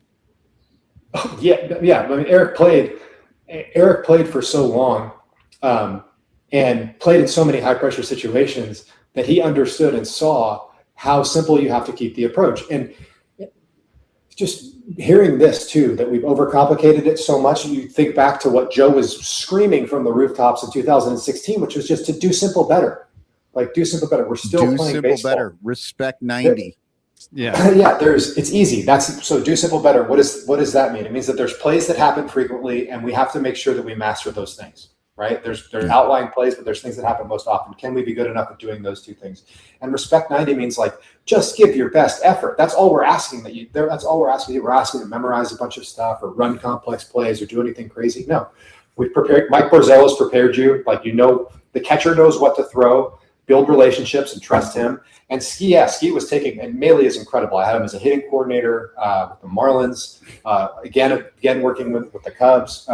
He knows so much about hitting, but that's the right kind of balance, is to have a player translator that when he goes through and starts breaking this stuff down for guys, Ski puts his arm around him and they're walking out, and he's like, yeah, bro, just get the head out. Just get the head out, or you're a little late. That's what I see. You're late, you're rushing, and that's why you're going backwards. Don't think about all of this stuff. Think about what we're going to do right now and get back to this moment. And he was also such an inspiring guy. He'd make fun of himself. He'd help you out. He was our first base coach. In 14, and like it's nice to have that around. It's nice to have somebody that understands what you're going through, that can help kind of translate some of that stuff, and then also coach up to the coaches that, like, look, this is significantly too much to put in front of this kid. Like, he's just been going up there looking for a pitch up and letting it fly, and that's what's effective. And now he's thinking about some other shit that has nothing to do with, that is a description of what he's doing, but has nothing to do with what he's actually doing in the moment. Yeah. And that's kind of what we were talking about before with music, with it. You just have to be present at the time. You have to be on time for all this stuff.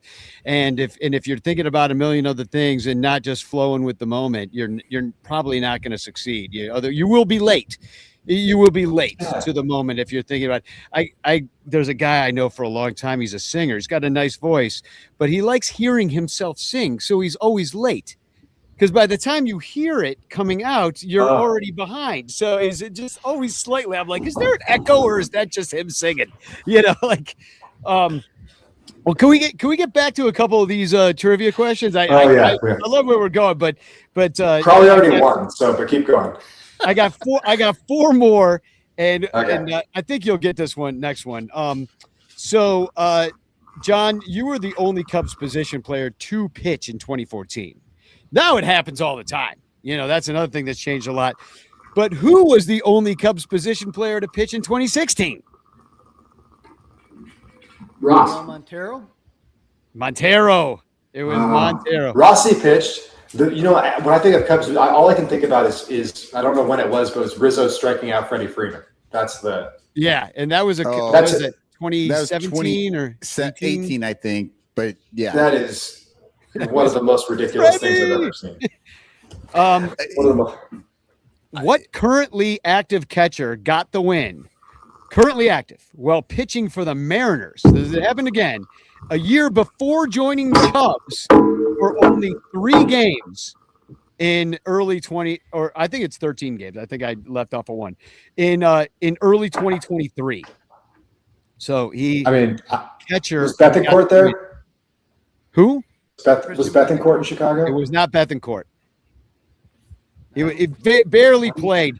Bettencourt was in Chicago, I believe, but 2023, in 2024 he got the win as a catcher for the Mariners, and but he was with the Cubs in 2023. Or no, This question's real complicated, man. Sorry. It's It's Luis Torrens. We'll move on. It's Luis Torrens. Yeah. He pitched in the game, got the win. Okay. John, you led the Cubs pitching staff with a 0.00 ERA in 2014. But what Cubs pitcher appeared in 50 games and was second with an ERA of 1.44? Samardzija? No. 50 games. You're thinking it's either Stroke or Sorry, you said Rondon. 50 games. I wasn't listening. What the fuck are you talking about? 50. It's either I Stroke lost or my mental Rondon. I skill. think. No. No, it's neither of those two. No. 50 games. 50 games. 20. And had a what ERA? How about James Russell? 1.44. James Russell. Good guess, but no. He had a really good year that year. How do I not remember somebody having a 144 on our team? That's a ridiculous. Because you don't remember the guys that do well. You only remember the guys that stink. And you're not looking at their stats. You're looking at what they're doing every pitch. Yeah. It's a different mindset. Honestly, you give up? These little games I give up. are so geared toward the fans. Yeah. Actual players fail so hard in these things. Who had a 144? All this shit. Neil Ramirez. Oh, dang it. Neil Ramirez. Yeah. Dang it. He had a good year. I didn't realize he had 50. I didn't realize he had 50 appearances. He was the one where, like, I don't think he made the team out of spring training. Maybe not. I don't know that he made the team out of. He did not pitch in that game. So he might've got hurt at some point. I'm not sure what happened. I think he got hurt. But yeah, that was another one in the pen. That was another one in spring training where I was like, what, where did they get this? This is crazy. Yeah. They were good at kind of identifying those arms. But Theo was excellent at it. I think that was him. Theo and Jed, I guess. Because Jed's continued that pretty well over the course of his time. I mean, you think back to Clevenger and the Feldman, I think, for Stroke and Arrieta. Stroke. Yeah, that's a hell of a deal. Cubs fans aren't used to being on the positive side of those kind of trades. It's not a thing that we do. PCA, pretty good trade, I'd say, too, at this point. That's pretty considering impressive. Javi's not a Met. Okay, John, you scored 9 runs in 2014. Yes. What other Cubs pitcher near double digits also scored 9 runs in 2014? Had to be Woody. Yep. Yeah. Travis Wood. He was a great hitter. He could hit. Yeah. Yeah, that was a fun thing to recognize when, like, you're a major league position player and then you're like, oh, the number 3 starter that's left-handed is better than I am. This guy didn't hit, but he takes BP like once every 2 weeks and he's like a legitimate major league outfielder. Yeah. Now I think looking back, I wish they let him hit without a shirt on because it seems to give him extra special powers if he's just in a vest or something. Yeah, I'm surprised they don't have him like on like one of those like Bananas style teams, like in a vest, like with like 10 beers, and let him go hit a home run somehow in the game.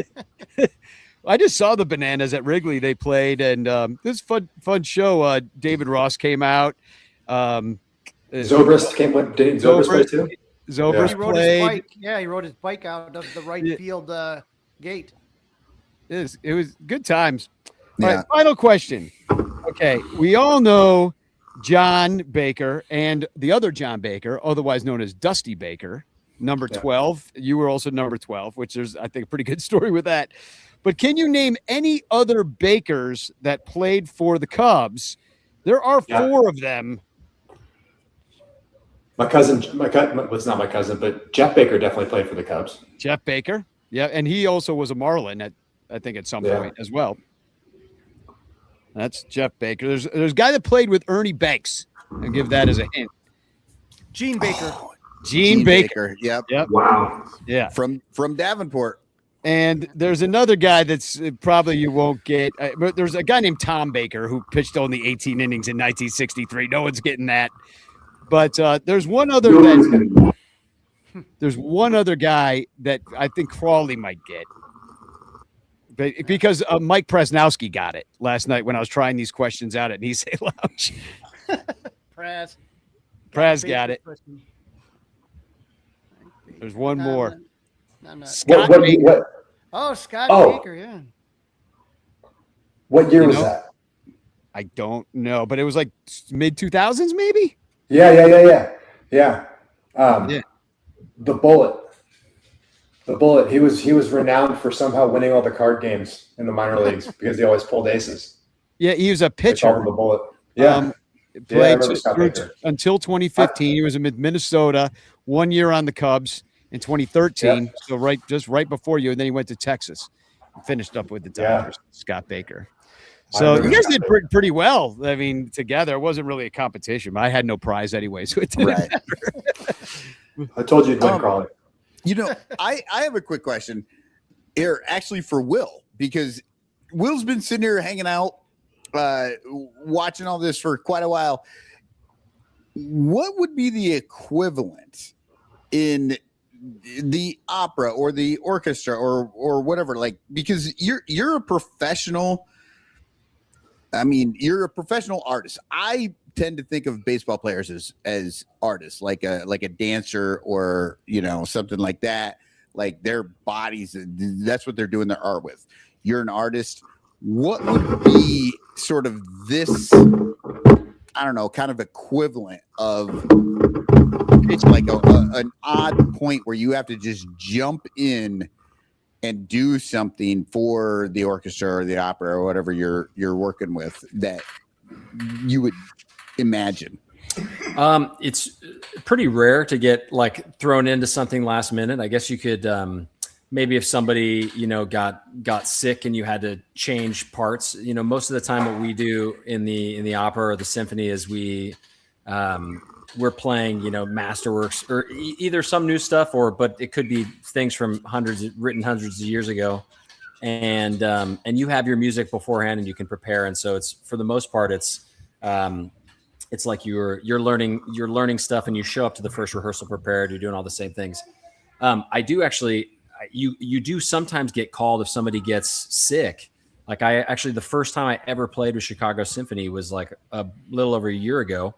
And the bass trombonist got sick actually his wife got sick and he had to leave town. And I got called on a Tuesday morning to go and play Verdi Requiem with Chicago Symphony. And I had never played the piece before. Wow. And so that was interesting because like I didn't have, you know, I had never looked at the part. I had heard segments of the piece. One of the movements, the Dies Irae from Verdi Requiem, is in tons of movies.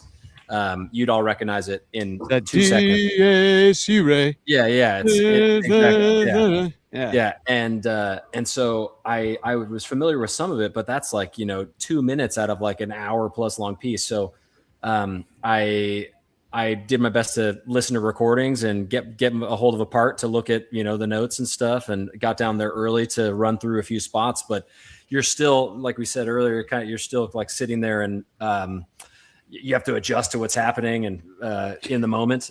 So that was kind of a last minute thrown in thing. But other than that, it's kind of hard to imagine maybe like an understudy in a Broadway show. Or I did that. I went on when I was in Rent in 1996. Yeah, something like that.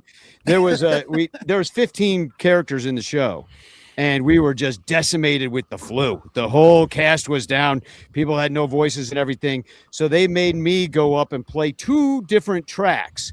So I had to play a women's role and a men's role. I was running all over the stage. I played all these parts. I never practiced. I'm just up there in front of 2,000 people singing this stuff. And it was really fun. Talk about like needing to focus. When you have an understudy on or something that's not in the ordinary, your brain goes into super hyper vigilant focus mode. And it's actually really fun to do things you weren't expecting to do that morning. Yeah. Well, that's incredible. We're talking baseball, and we're talking Broadway. Like, there's understudies, there's backups, but Will, you don't employ backups, right?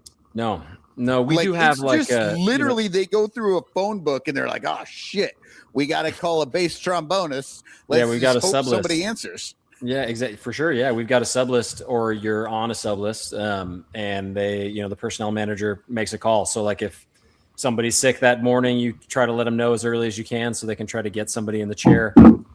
But for the most part, things are pretty spelled out. There is, one thing with trombones is in both opera, but also in symphony, a lot of the most famous symphonies, a lot of times we play only at the very end. So sometimes you sit down for a Brahms symphony or Beethoven or whatever, and the music starts, and then 45 minutes later you have your first entrance, and like in the 4th movement at the very end. And so although this is coming and you practice and mentally prepare for it, but you do have to sit there, listen to the music, and stay engaged or not, and then be able to come, when your part comes around, to pick your horn up and sound good like you've been playing the whole time. So that's kind of its own unique and sometimes fun challenge.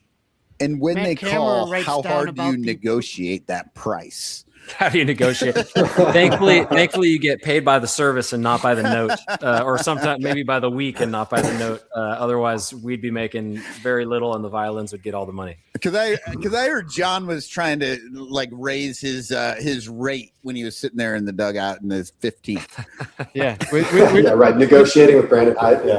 That's why you brought the guitar out that day too. Hey, and I can play songs for the people too. I don't know if we've ever even told that. That is that night. Well, I'm amazed I remember it because of how much wine I drank before I was in the dugout with the guitar during the game.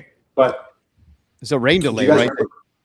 Okay, so something had happened with staffing of the grounds crew. There was some sort of like governmental thing that I was beyond my scope of understanding was happening, but we knew that we had like half the grounds crew available for some reason. And we had one of those Chicago things where like it just was windy and it poured in like intensely for like 20 minutes, like a crazy downpour. And they were trying to get the tarp onto the field and they couldn't, like they got like half the field covered.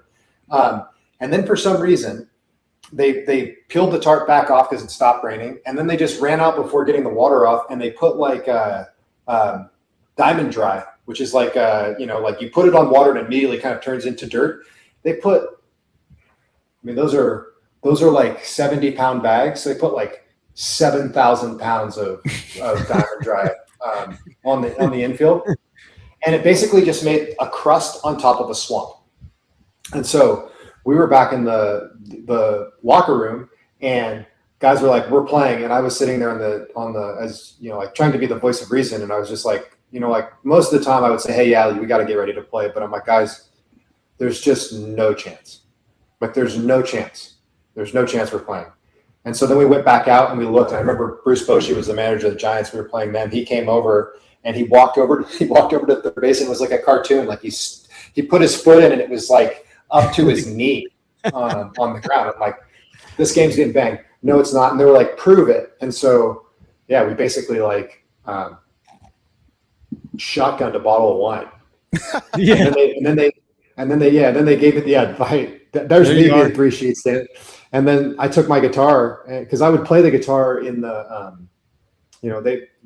our guys seemed to like it. Like I would play the guitar in the in our lounge room that we had, and yeah, they were like, "You won't bring it out on the field," and I was like, "I will bring it out on the field. Yeah, I will." There we go. I knew the game was going to get canceled, and it did. Is that Justin How Grimm hard was sitting it, next though? to you? Yeah, I think that's Grimm right next to you. Yeah. Sorry How to hard jump was in, it guys. for I got to you, say, though? thanks for having me. I got to run help with kids' bedtime. But you guys Yeah, all, Will, thank you so much for My all pleasure. your help with my show and you, Will. for just being an awesome dude. And love you're you the guys. I'll see you guys all hopefully soon. yeah, definitely. And Absolutely. enjoy the rest of the stream. Thanks. Yeah, we're gonna still do some. We're gonna give away a bunch of prizes. We've still got the auction ends tonight, and I do want to because John, we gotta let you go too. We've kept you way too long. Baseball has no clock, and neither does Son Ranto. Neither does the Son Ranto Show. But I do want to say one more time that if you want to get in on this auction, John has donated his time as a mental skills coordinator for private sessions, and that is in right now. That's in the 32 auctions. I just shared the link in the chat. If you're having any problems making the bid, let me know. But it's in there along with a bunch of other great prizes. And also I got to thank Crawley for letting me know what everything's worth. Cause I don't really value things by money that much. You know, I think something's worth all this money. Like, here, I got to show this real quick. Crawley's like, that's worth nothing. I have a certificate of death that's signed by Andre Dawson, who's a licensed funeral director. And I made, I had somebody make this for me, and then I had Andre sign it, and Crawley's like, that's not worth anything. And I'm like, but it's incredible. Nobody has this. It's one of one. He's like, yeah, nobody wants that, except for you. So I totally disagree. That's worth whatever you can get somebody to get for it. Yeah, that's incredible. You know what? It makes me want to talk about Andre Dawson too, because it's obviously now the kind of the front end of this is like, what's the biggest news in the Cub space is Rhino, and I was really fortunate for a couple, for way too many reasons to count, but from like a baseball perspective, playing in 2014 meant that every day when you came down into the dugout at home, you could go talk to Ernie Banks every single day. And every single day, this guy would say the same thing. He'd be like, I just wish I could get back out there again. He just wanted to be out on the field and play. But you also had Ryan Sandberg around, and you had Andre Dawson around, and you had Rick Sutcliffe around. But I think, Rhino in particular, Rhino and Hawk both are like, we're very arrogant as baseball players. I think, you have to think a lot of yourselves. You have to be like delusionally confident to be good because it's so hard. And so that oftentimes like later in life with people, they're not, necessarily people you really like, I would say, or want to be around just because they're so famous. They're bigger than everything. And Rhino was so famous, and Hawk was so famous too. But like they're the two most humble Hall of Fame people that I was ever around. But Rhino in particular, and I remember we would have these mental skills meetings in spring training where we would bring like all the hitters in and we'd bring all the pitchers in. And I remember one year in particular, and he would always go to them. He would always show up and sit in the crowd for the mental skills meeting. And we had one time too where it was like, the timing was screwed up with the schedule, and it was like we were supposed to have 30 minutes, but we had like 12 minutes, and so we were trying to like rush through stuff, and people were kind of agitated. And Ryan Sandberg stands up in the middle of the meeting, and he's like, "Hey, everybody needs to pay attention. I was so screwed up when I was playing this game. Like I couldn't sleep, and like it made me crazy, and like this stuff is really important, and we all need to listen to it." And I'm like, I feel like it worked out for you. I feel like you got through it. But that moment always strikes me about that person, because like the vulnerability to get up in front of like a room of younger players, you're literally like this Hall of Fame, like legend in Chicago, and you're the legend in baseball history. Everybody knows who Ryan Sandberg is. But to get up and say like, I was really screwed up. Like this was really hard for me. Like I had sleepless nights.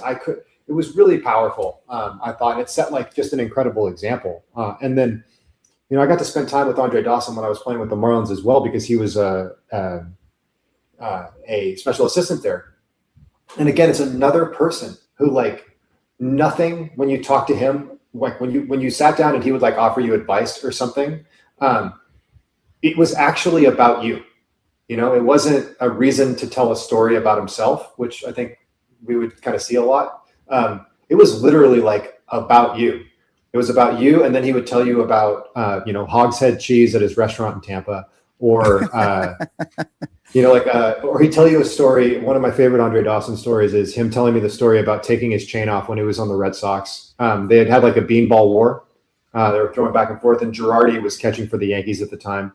And Andre Dawson comes up, and he knows they're probably going to throw at him, he said. So he like gets in the batter's box, and then he realizes he's like, oh man, we're about to get in a fight. So he calls timeout. And he steps out and he takes his chain off and he puts it in his pocket. And Girardi's like, kind of like looks at him, and Dawson looks back at him and he goes, yeah. And he's like, looks over in the dugout. There's like jarring back and forth. And they just decide we're not going to throw at him today. No, nothing would be more frightening than to see Andre Dawson step out and take his chain off. Yeah, that would scare the like your dad shit taking out off his belt, or mom taking off like, a shoe or something. Because like, Hawk at like 65 is like somehow jacked. Like it's just incredible. Yes, even at his age right now, he looks like he can absolutely 100%. Like, not only will he bury you, he'll carry your coffin by himself. Well, I think he learned. And he'll organize the funeral. When Eric Shaw hit him, when he was Cubs versus Padres, I have the Sports Illustrated signed by Dawson, but you could see he's got the chains on and they're kind of coming up. And he got knocked out. He chased Shaw, and the umpires made Shaw leave the game. They said, this guy's going to kill you. So they literally had escorted Shaw back into the visitor clubhouse. If you're that fight is unbelievable. Eric Shaw. One of my other favorite memories of being a Cub was that we played that video in the at Sloan, in like there's this room there, if you guys have been inside, that's basically like a theater. So they played the video in the theater in front of spring training. And they had Sutcliffe and Andre Dawson walk everybody through what was happening, because Sutcliffe is the kind of person that he just immediately makes every room like more fun. Like he's just immediately talking trash to everybody. He used to we'd sit around this table in spring training and go through the plan for the day, and it always ended in like 10 minutes of Sutcliffe telling Ryan Sandberg that if he was a better defender, he would have won a Cy Young, but he couldn't get to anything because he was too slow. He's just talking trash constantly, making it fun. And we used to, you laugh at him, but then you watch that game, and they threw at Andre Dawson, and Sutcliffe went absolutely insane. Yep. He was like, he's not. There's something about that. That is what baseball's about. That. It doesn't happen. It doesn't get the attention. Like there's just a different level of, when you go back there, you go back to those periods of time, or, earlier 10, 15 years ago, like a connectedness of a team, like, like that. They threw it Andre Dawson, and Rick Sutcliffe took it personal. Well, how about that game in 2014 against the Reds when Aroldis Chapman was headhunting on Shearholtz, and they said he wasn't trying to throw at him. And then you walked. And I was the next batter. Yeah.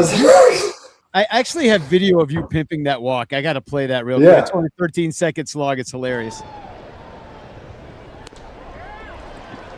Ball 4 to extend the inning. Going back to last night, he had struck out. Yeah, then it's like Coughlin, everybody's screaming at him. I remember, I will never forget being on deck. There was nobody at that game. It was like a 12 o'clock game. I was I'm there. on deck. I'm on deck. It's like one of those times in baseball where like you see what's going on and you're like, maybe they'll pinch hit for me because I'm left-handed. But he threw those two balls behind Schurl's head, and I was up next, and our dugout screaming at him, and I was like, oh my God, like this is how I die. You know, like I get hit with 104 in the neck or something. You were super excited when you pump your fist and then point at the sky. Like that wasn't a normal thing that you did. No, right? no, that was on purpose for sure. And then that led to in between innings, everybody running around all crazy like they were gonna. Nobody there was gonna fight. But Yeah, I liked it for. There I am. I liked it for Riz. Yeah, there you are in the middle of it, and there's Rizzo basically fighting the entire Reds bench by himself. Maybe he went over there when he went back to the field while he was playing first base. Reds are right there, and he turned around and it just kicked off from there. Yeah, he went hockey style. Like dropped the glove. I remember putting my catcher's gear on the dugout, and then you have like shit. Let's let me run out there now. John, we're fighting now. Take off the chains. In 2014, though, there was that game. It was the 100th anniversary of Wrigley Field. And on the actual anniversary of the game, that was the day where they brought every legend back. And it was football. It was Gale Sayers. It was Dick Butkus. It was every Billy great Williams there. Ernie Banks. Ernie was there. Glenn Beckert, Randy Huntley. It was absolutely amazing. And, I just sat there and that game to me, I've never seen that amount of star power, like legends on one field at one time, if you remember that game. Oh yeah. I mean, and working there too was incredible because one year, my first year working for the Cubs, I had a locker mate. I shared a locker with Billy Williams. And I remember he asked me, sharing a locker with Billy Williams became and I was happy to do this because what an incredible player and story too. But it became running errands for Billy Williams. I need son, I need a hat. Okay, I got you. Let me go get the hat, right? Williams HOF 87 on it. Make sure that it fits right. Help him get down. Help him find the pants that fit. And it's so cool to be around that level of history. And those guys, Kerry Wood is another one who's always around. I remember they're trying to do some sort of pitching meeting, and they're asking where Kerry Wood is, and they find out that he's out playing wiffle ball with people in the on the pathway across from where the locker room is to where Sloan is. I mean, that's the people that organization brings back. It's really, really cool. And I hope they're continuing to do that. They do. I mean, they do respect the legends, and they respect the old franchise and the fact that we play in a 115-year-old ballpark and all of that. Or what 100 and I get what year was it? 1914? 112. 112. No. 112 now. So yeah, she still looks pretty good. I mean, they've done a good job keeping it together. And it's now we got the Yankees coming to town, and nobody can afford to go. But the Yankees and the Dodgers tickets are like $200. I'd rather go see Will at the Opera. No, I'd rather that's I'm like $200. I could fly to California and visit you, John. Instead, there you go. Come on. But talking about these things that John, you're talking about, and you talked about earlier about the fans and how excited people were and how players would feel like maybe they're letting down the fans and stuff. We were talking about this just the other day at Ball Hawk Corner, because Ball Hawk Corner is right outside. One of our raffles is from Ball Hawk Dave. You can get some, jewelry or whatever. But that is part of the Cubs thing. It's not the same anywhere else. Oh. The fact that you can walk outside and there will be people actually hanging out there talking for hours and whatever. And everyone over there has a story about, oh yeah, this player just walked out and hung out with us for a bit. Yeah, Ben Brown comes out sometimes. It's Garrett, what's his last name? He's the bullpen catcher for the Cubs now. Garrett Lloyd. Do you know Garrett Lloyd? Yeah, that's his name. Yeah, he comes out and hangs out too. And that is a rarity, that. But it's very special, sort of. Eddie Vedder comes out on the corner. Like, it's wild, but it is unique. And that's why I feel like this event that we're throwing tonight is tough, because Cubs fans are used to this kind of weirdness where we do things differently. We got this one game that we played that we won in the middle of 2014, and it was exciting and a lot of fun. And ever since then, we've done a lot of beautiful things to kind of carry that forward with, charity and, telling these great stories and becoming friends and working with your brother on music and just when you put yourself out there in that way, it's like it's done nothing but give me way more than I put in. And I love hearing you say that, Danny, but also, I think that it goes back to the same Ken Ravizza principle. We're just asked to see each other as people. It's not about what we do. We see each other as people, and the overwhelming majority of people that I've met because I've been at Wrigley Field are good people. It's really cool. Last year when I got to go back, I hadn't been back in a long time. That was like an emotional experience for me, like walking around that stadium. And Danny, you and I got to spend some time there last year. It was great. Well, tell me about John, because Rizzo twice has caught home runs in the bleachers. What happened with you? Did you get anything? No. Nobody hit a ball my way. Oh, no, we were hanging out with you and Tony out and my sister were out there in the bleachers. That not a single ball came to us. No, and we were sitting right by where Rizzo was sitting too. It wasn't even that far in the left field bleachers by bleachers left. Earlier, you said you wanted to hang out with Rizzo. You need to hang out with Rizzo in the bleachers because then you'll definitely get a ball. The Cubs just hit balls right at him. It seems like a good place to be. Yeah, it's one of the things we used to do. I'll leave you guys with this, and I do have to run. But one of the things that we used to do when we would come as a visitor, and this is I don't know if we've ever talked about this, Danny, but I learned this from Luis Gonzalez. So the Cubs fans are incredible during batting practice in the bleachers. The most interactive. And you go to other places sometimes and it's very negative, a lot of trash talking, but this is more, they were always more kind of talking back and forth, it wasn't talking trash necessarily. Sure. That was some of it, but Luis Gonzalez told me, he's like, this is a long known secret about Wrigley Field. He goes, this is what you do. He goes, you get 2 baseballs and you try to find somebody that's holding 2 beers. And you say, hey, you want a ball, and you throw both of them at the guy, and then you watch what happens. And I got to do that as a visiting player and watch the guy go like this with the beers to just get hit in the chest with the ball. Everybody's asking for a ball. Here's 2. But yeah, you always have to target the guy with his hands full of beer. Absolutely. That's a fun game to play as a visiting player. Yeah, I always think that I would throw if I were to throw it into the bleachers, I just find the biggest mass of drunk dudes that will all elbow each other out of the way to get this thing.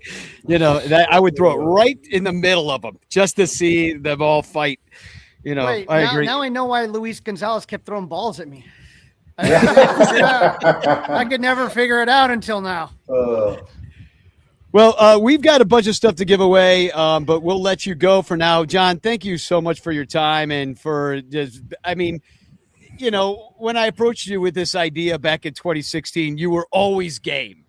You were like, what the hell? What's wrong with these people? And, but I feel like we got very lucky because, I've met other players and I don't think that there's a lot of guys out there that are like you.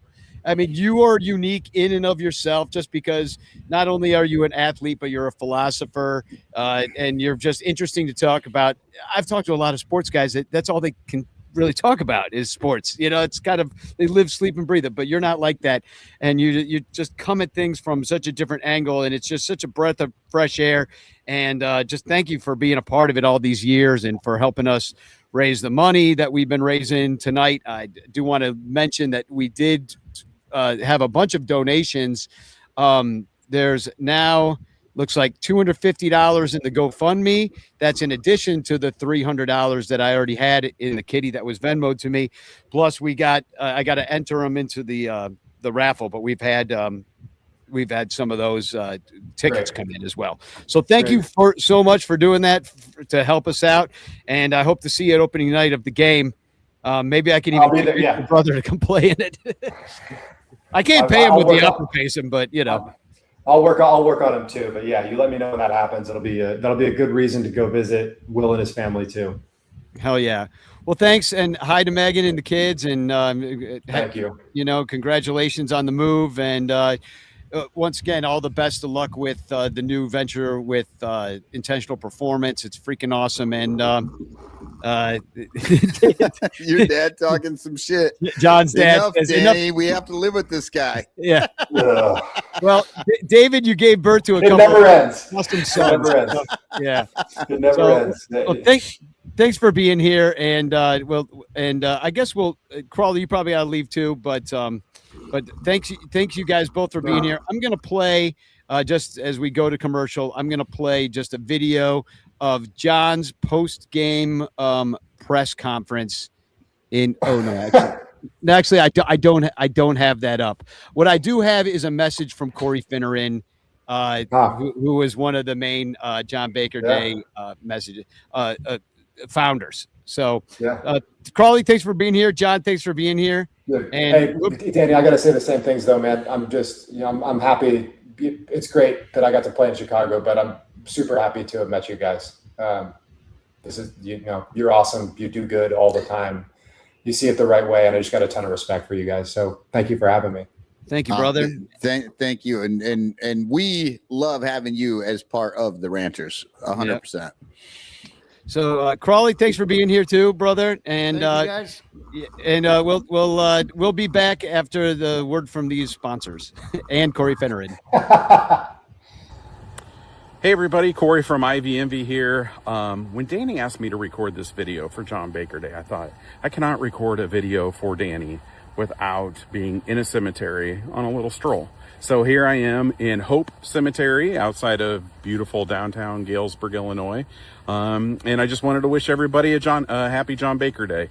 So I was thinking about John Baker Day this morning, and I was thinking that, it was such a special event. And I think, that night that the backup catcher got the win will hold a special place in a lot of our hearts. The occurrence itself, and then the events that took place afterwards. The 2014 season, there was not a lot to get excited about at the major league level. I think all of us who were, plugged into the Cubs were paying more attention to the Iowa Cubs and the Tennessee Smokies than we were the Major League club at that level. But that event kind of was a preview of some of the magic that we were going to experience over the next handful of years. I've had the opportunity to interview Cubs players, when they were with the Cubs, former Cubs players. And I think that John Baker is really special because I don't think that there are many former players who would, connect with Cubs fans in the way that John Baker did. They may show up to Cubs convention, they may do events, but John was open to doing an event for this weird thing that he did in baseball. And open to doing an event with like just a bunch of jokers, like all of us in the, Son Ranto, IVMV, just the Cubs, community. And I think that says a lot about him as a person. And so I have really appreciated the opportunity to work with John on John Baker Day. Danny, I'm so grateful for you to continue this event. And it's such a cool thing. And to have been able to support causes like the Lost Boys and everything like that. But then what you're doing, Danny, with the musical, the game, and I'm just going to encourage everybody to take advantage of that match. Donate, because everything Danny does is for Cubs fans. Everything he does is for the community. And I appreciate that, even though I'm not as involved as I used to be. I still observe it from the outside. And I can't say enough good things about what Danny's doing, what John has done, by working with all of us. And so, yeah, definitely take advantage of that match. Give today for the game, and I will see you at the show. Happy John Baker.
Hey there, as you can see, I'm a talking penguin. No, I'm not like the Batman kind of penguin or Rod Say or that dumb fuck Happy Feet. No, I'm the spokes penguin for Penguin Imprints, who makes awesome imprinted items with original designs. And they do custom stuff too. Why, check this out.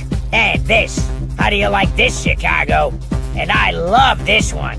And this might sound a little weird coming from a penguin, but fuck ice indeed. Penguin Imprints also makes custom t-shirts and stickers for your event or organization. And because they're sponsors, listeners of the Bleacher Punch Network can get 20% off any order at penguinimprints.com with the code BleacherPunch. Okay, that's enough about Penguin Imprints. Now I gotta go find that little bitch Happy Feet and put his smirking pink on the other side of his head. I hate that fucker. But man, do I love Penguin Imprints.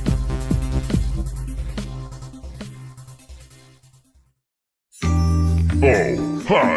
I didn't see you there because I was drenched in the awesome new baseball fan app called Fanarchy. It's the best way to keep up on Cubs and baseball news and follow every game live. But what I like best is the game search feature. I can find any game in history by describing it and say I was there. Gabby Hartnett hits a big homer, and there it is. The lineups, the box score. Oh, I can reminisce about being there at the homer and the gloaming. People don't say gloaming about dusk like they used to. Let's try another.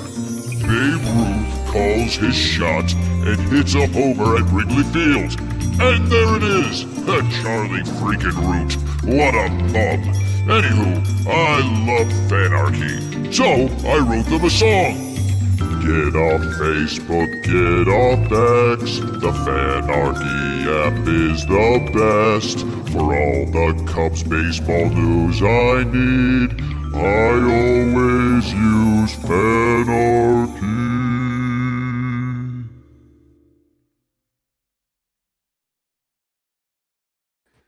We are back. We're well over the 2-hour mark, but this is like child's play for you and me, baby. This is we can do this when there's nothing to talk about. But we had 2 hours of honestly wonderful conversation with John Baker and Will Baker, and I mean those two guys, and then chiming in their dad David. Yeah, like David. That was pretty awesome as well. Yeah. And Crawley always asks such great questions too. I mean, I'm sure he's already formulating his questions for Cubs convention. That's not happening. He's like, damn it, I have so much to ask. But I was surprised that they came up with most of those answers for the John Baker Day trivia. So that was kind of, I thought they were a little hard because they were having trouble last night. But I was like, well, John was in the game. And Crawley is trivia master, so maybe it'll work out. It did. They got it. I saw you chomping at the bit when John was like basically talking about everything that you're always talking about, with just like, it's one thing to be prepared. It's one thing to learn all the things of the analytics and knowing to move your finger that way or this way or your swing plane to be that. But then you go and you leave all that behind and you play the game. And John maybe is old too, like we're all old school now, and there is a new school. Well, but maybe it changes back. Here's the thing. People can look at me and I'm just this 50-year-old fan and I'm talking shit about things that I believe, but there's no, I don't have the authority. I don't have the background to really say oh, this is correct. I'm looking at it and I have a lot of experience of my own, but it's not baseball. I'm just looking at it. I'm like, this is what I think is going on, but there's nothing to back that up. So when I get to hear John Baker, who is not old school, I mean, this is a dude who is in the game up to a year ago and literally is in the middle of all of this, seeing not only firsthand, but more than most see. Not even players see what he was behind the seeing. scenes. He literally does it for a living. Yeah, every day. Exactly. And then to see him say that, say a lot of the same things that I say is very validating for me. But, I don't want it to come across as like, oh, well, yeah, he hates all this shit. And no, I don't think that's the case. No, he absolutely doesn't. And I don't either. People tend to think that I hate all of it, and I don't. I look at all of it very deeply. I literally just finished writing the 3rd inning of War Games for the Baseball Rabbit Hole, and it's about the first baseman, and it's a fucking mess because war is not this like super easy fucking, oh, we got a number and now we know it. Well, there's 2 kinds of war too. Maybe there'll be a 3rd one by now. There's probably already a 3rd one. I was fighting with this shit, just going back and forth, digging in deeper, going into all this, and there's so much there. And then you hear John say, there's so much information. Yeah. It's that too much. If for a person like me, a person that is just writing about it or looking at it from the outside, a fan, sure, that's one way we can make decisions about things and have opinions about things and validate our opinions. Baseball players can't do that. They can't. All of this stuff that they're giving them at all times is overload. And the thing is, and Danny, I think you could probably speak to this. They are artists, right? Like they are. Well, it's timing. People gotta don't be on think time about it like that. But you were on Broadway. You sang. You danced. There was a lot of things you have to do, and it's very physical. And people don't think about athletes that way, right? Like maybe a gymnast or something they might think about like that. But they don't think about baseball players, basketball players, football players. Those people, the reason that we watch them is because we want to see them do something that normal humans can't do, right? They've perfected their craft. They've done a thing. And they prepared for it. And it's the artistry that once they get into that situation, they're able to rise above whatever is expected. The numbers don't mean shit when you're at the bat, artist, and you're right there, and you just went above and beyond everything. Yeah. And that you got to be transcendent. And then you can't be transcendent when you're thinking about all this other shit. Like no matter what it is, if it's your laundry list, not who makes a list of laundry, grocery list. Your laundry list. I got to clean my socks. I know what you mean. A laundry list is like slang for shit you got to do. Yeah, but yeah. Nobody talks about where did that come from? Fucking laundry list. I think it's just a mixed metaphor. I did want to bring out a couple more pictures because we just obviously we're way over time. Where the auction ends at 10 o'clock tonight. Right now, I think we may be here till then. Yeah, we're Jerry Lewis telethotting this thing anyway. There's 9 items there. We've raised $18.55 so far. That's awesome, helping me sell my shit. But the one thing that I am surprised is only going for $300, and I know who bid on it. I don't know if I should say because maybe you want to outbid him because you don't like until it's over. Yeah, but I don't know if people want to know who won it all. But it's only going for $300 to have 12 sessions with John, which is like basically paying him like $25 a session right now. And no, I have to tell you right now, I am going back and forth with Emily on text about that one. Yeah, you're like, can I put in? Yeah. Well, and you're not the only one. There's other people that are kind of in that same fence, but I had to price it somewhat high, because it's worth that much, So he'll give you probably a free session just to try him out for 15 minutes or something too, if you email. But there's that, and there's the Anthony Rizzo bat. I'm surprised how the signed Joe Madden card is going. That's for over $500. That's the one that's getting the most action. Getting the most action. People really like that. It's sought after. I mean, I hope they know it's not the actual lineup card from it's not the actual one. It's one of 400 that I got at Club 400. That's all explained, I believe, in the blurb, The other one is the Wrigley'sville Dogs, the Bleacher Jeff meal at the site of the Battle of Wrigley'sville Dogs, and a bleacher seat where you get to get your seat saved for him in that section 504 and sit in that infamous seat. Maybe he'll let you bang the drum if you got some rhythm.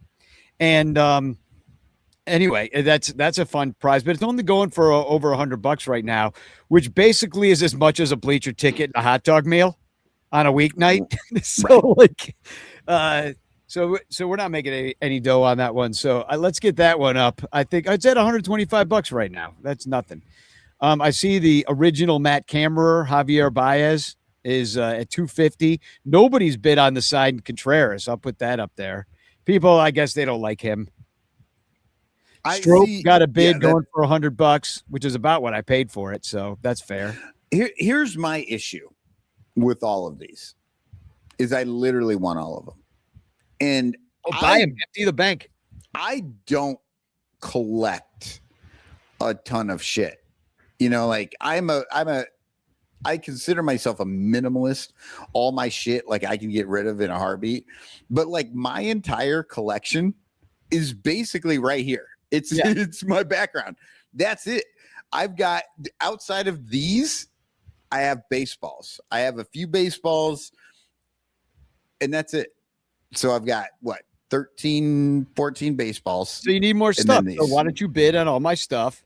You got to bid on the Ernie Banks nines. It's so Banks hard. Nines. I'm just saying that I want to so badly, but I'm also just getting anything is hell on my my mental.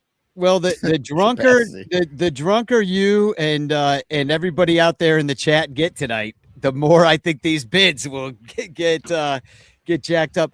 I do want to point out that we are giving away something from Penguin Imprints tonight. That is whoever wins the Baker, hashtag Baker in the hashtag chat. Baker in the And chat. You could win this. I'm going to send one of these to John too, because he deserves to have a bottle. Yeah, that is badass. Yeah. So this is really cool. Thank you, Penguin Imprints, for sending these out. I passed a few out at Nisei Lounge yesterday. Everybody loved them. And I also got stickers, which I check these out. I'll bring these around to the games. But John Baker Day, little mini stickers with the nice. and shout out to Kurt from Ivy Envy, who made this logo. Very talented graphic designer. And so shout out to Kurt and also Andy and Corey, who I played that video of. They were the OGs on that. Talk about a time when we found certain synergies between two competing podcasts. We worked together to do something awesome. So just to goes to show you that working together is always better than competing like idiots. Oh, 100%. And honestly, this podcast does not exist without IBMB. Without IBMB, because that game that we were talking about, I believe it was August 14th. I'm not 100% sure on that, but it was the Javi Baez debut. And it was in Colorado because for some reason, Joe really liked to give guys their debut in Colorado. Remember that? Mm-hmm. He did it with Lake, and he did it with Soler, and it's probably right. I could see that being talk about thinking about a guy's mental. It was actually August 5th. Oh, August 5th. Yeah. Okay. And but we met up there and did not know each other at all. Artie Boucher was also there. We all hung out, and to this day, we're all friends doing and talk every day on the Discord and everything. Yeah, no, it just goes to show. You put yourself out there, John also just for him to put himself out there the way that he did, to us, make himself available, fly in for the first John Baker Day. Remember, we gave him these shoes. I think it was Brett Rarick's wife painted those shoes. These loafers. Yes, those shoes he are had awesome. The bobblehead done. His has a fist. I made sure he got an intact one. I don't know if it made it back to wherever he was living at the time intact, but also look at this, like, who's who of people. Talk about the people from our lives. There's Crawley, there's Evan Altman, there's Corey right in the middle, Brett Taylor, Andy in the background, and then Matt Kammer, who is here tonight even. And then here's when we used to smoke out by Captain Morgan's. So I made my way to Captain Morgan's 2 years after the first John Baker Day, and me and Matt and Nicole out there having heaters because that's where they let you go smoke. And this is one of my favorite pictures, is when everybody did the John Baker Day fist pump in the air, that picture. And there's John Pincus. I see Beth and Tawny and Blonde Wonk and Evan, and in the back I see Dawn Strand, and I think John Pincus, and I don't know who that is in the lower right. I recognize her, but I forget her name. And then here's Carrie and Dawn and Katie Day, who sang By the Lakeside. Yeah, it's about that damn time.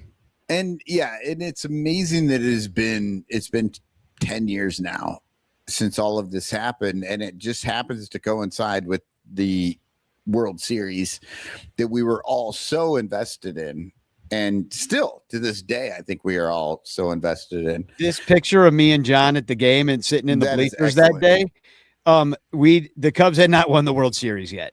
Yes, we didn't know what was to come, but a few short months later they would have. A few long months later, actually. Those are the longest months of my life. Well, and what's amazing is that, like, you bought that Baker jersey the Cubs Con before. No, it was spring training, because the players' wives, they get rid of all the jerseys that they didn't use at spring training, like guys that aren't on the team anymore. They're like, he's not coming back, and they just, throw them all in this big pile. And I was like, I was at the game, and then I went over there, and I'm like pulling through. I'm like, Baker. And I don't even still to this day know if it's John or Dusty. right. It's just Baker, but it's 12, and they both wore 12. And what's amazing is, look right here. Yeah, you got a 12er on. Cotton number 12. 12. So that's Cotton 12. I got that in 2003. Who knew that was going to be a thing beyond just my wedding day? It was going to be important in this guy's life later. I was born on the 12th, so it's always been a special number to me. I've often been number 12 on the teams I was on in Little League. I only played through 8th grade, but the reason I was number 12 is because the higher the numbers got, the larger the sizes got, and I was a fat kid, so I'd end up being number 12 oftentimes because there was like 12 kids on the team, 12, 13. So Corey says that's how many toes Cotton has too. I know. He's the Alfonseca of podiatrists. I don't know what that means. Honestly, I wish I had 12 toes because I'd be able to swim so much better. Mm-hmm. They call you Flipper. So we got 28 minutes to go till the auction ends, and we have yet to give away a single raffle prize. Yeah, let's start giving shit away, man. We should give shit away. I agree. So let me share the wheel of names. This is your last chance. Let me see if there's any more people. Corey Furlong just bought more. We just got another bid. There is a second bid on John Baker. Is it you? His sessions. I have no idea. It's not like I didn't do it, but there's a second bid there. Did Emily get it for you?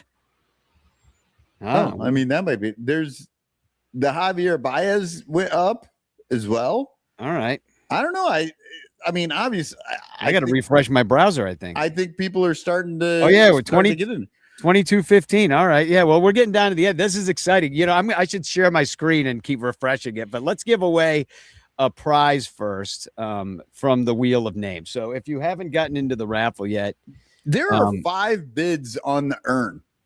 I know.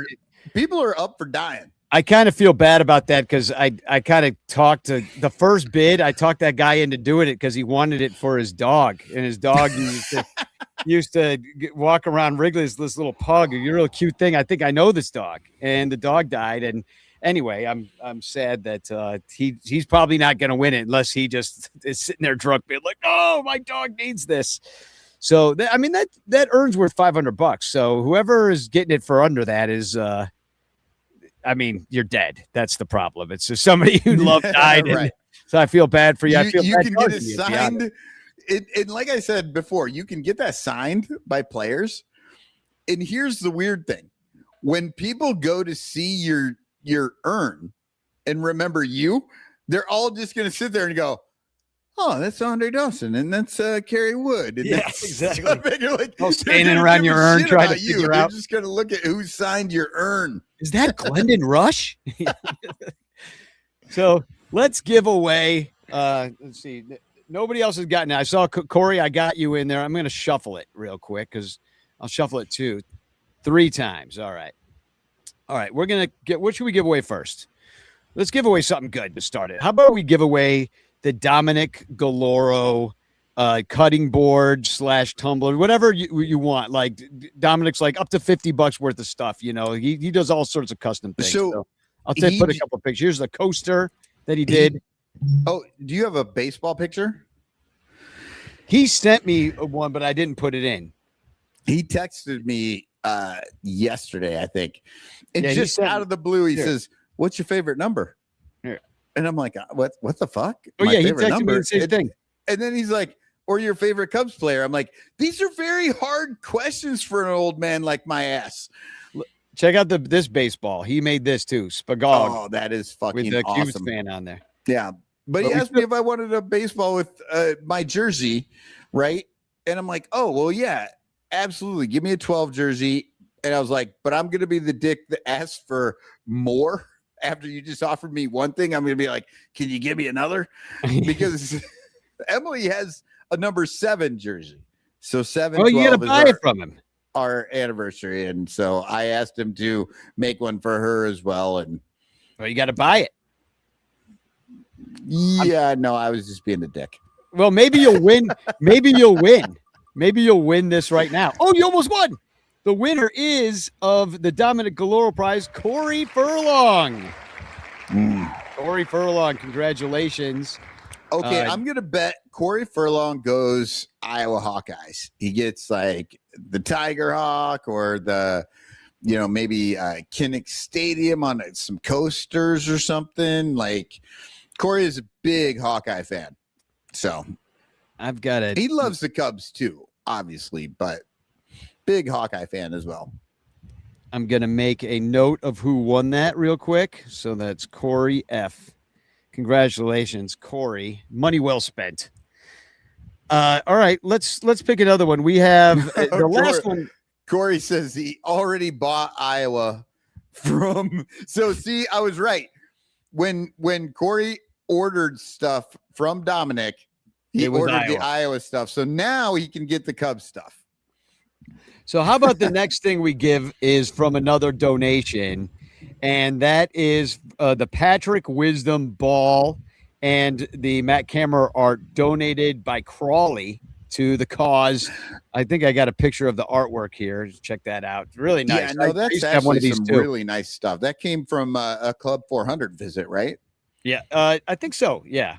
Yeah, no, that's really nice stuff. I like that a lot.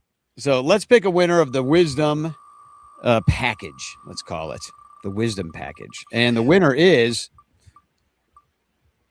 hopefully not my wife, Matt Shepherdson. Congratulations, Matt. Matt, nice. You remember his son Rhino? And Rhino was hospitalized as a kid. Now he's a full-grown adult and stuff. That was not a John Baker Day. That was actually a Cubs unconventional in which we raised a little bit of money.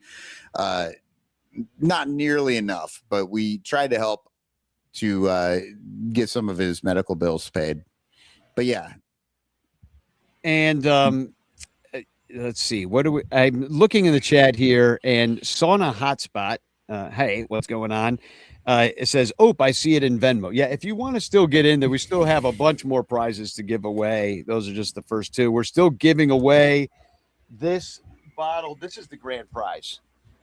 This 2016 World Series champions champagne bottle. I don't know how the hell I'm going to pack it up. Hopefully somebody wins it that's local, or I can just meet you if you want to. I don't know. We'll figure it out.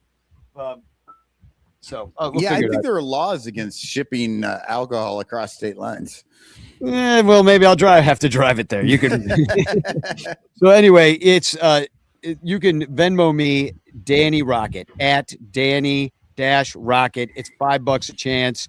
All the money is going to get donated to Trapdoor Theater and to produce the game. We're going to make more art with the art. So how about next we do how about Ball Hawk Dave?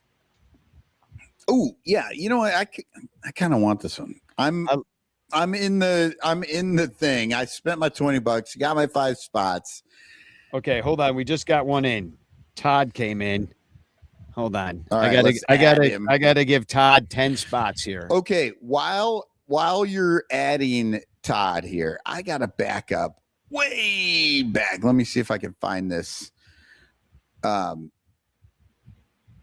Because Matt made a thing. Matt Kammerer said one of the funniest goddamn things. Okay, so John was talking about just dealing with batting and being up there, and he's like, when shit gets real, you gotta like be in the moment. And Matt Kammerer, and I was laughing.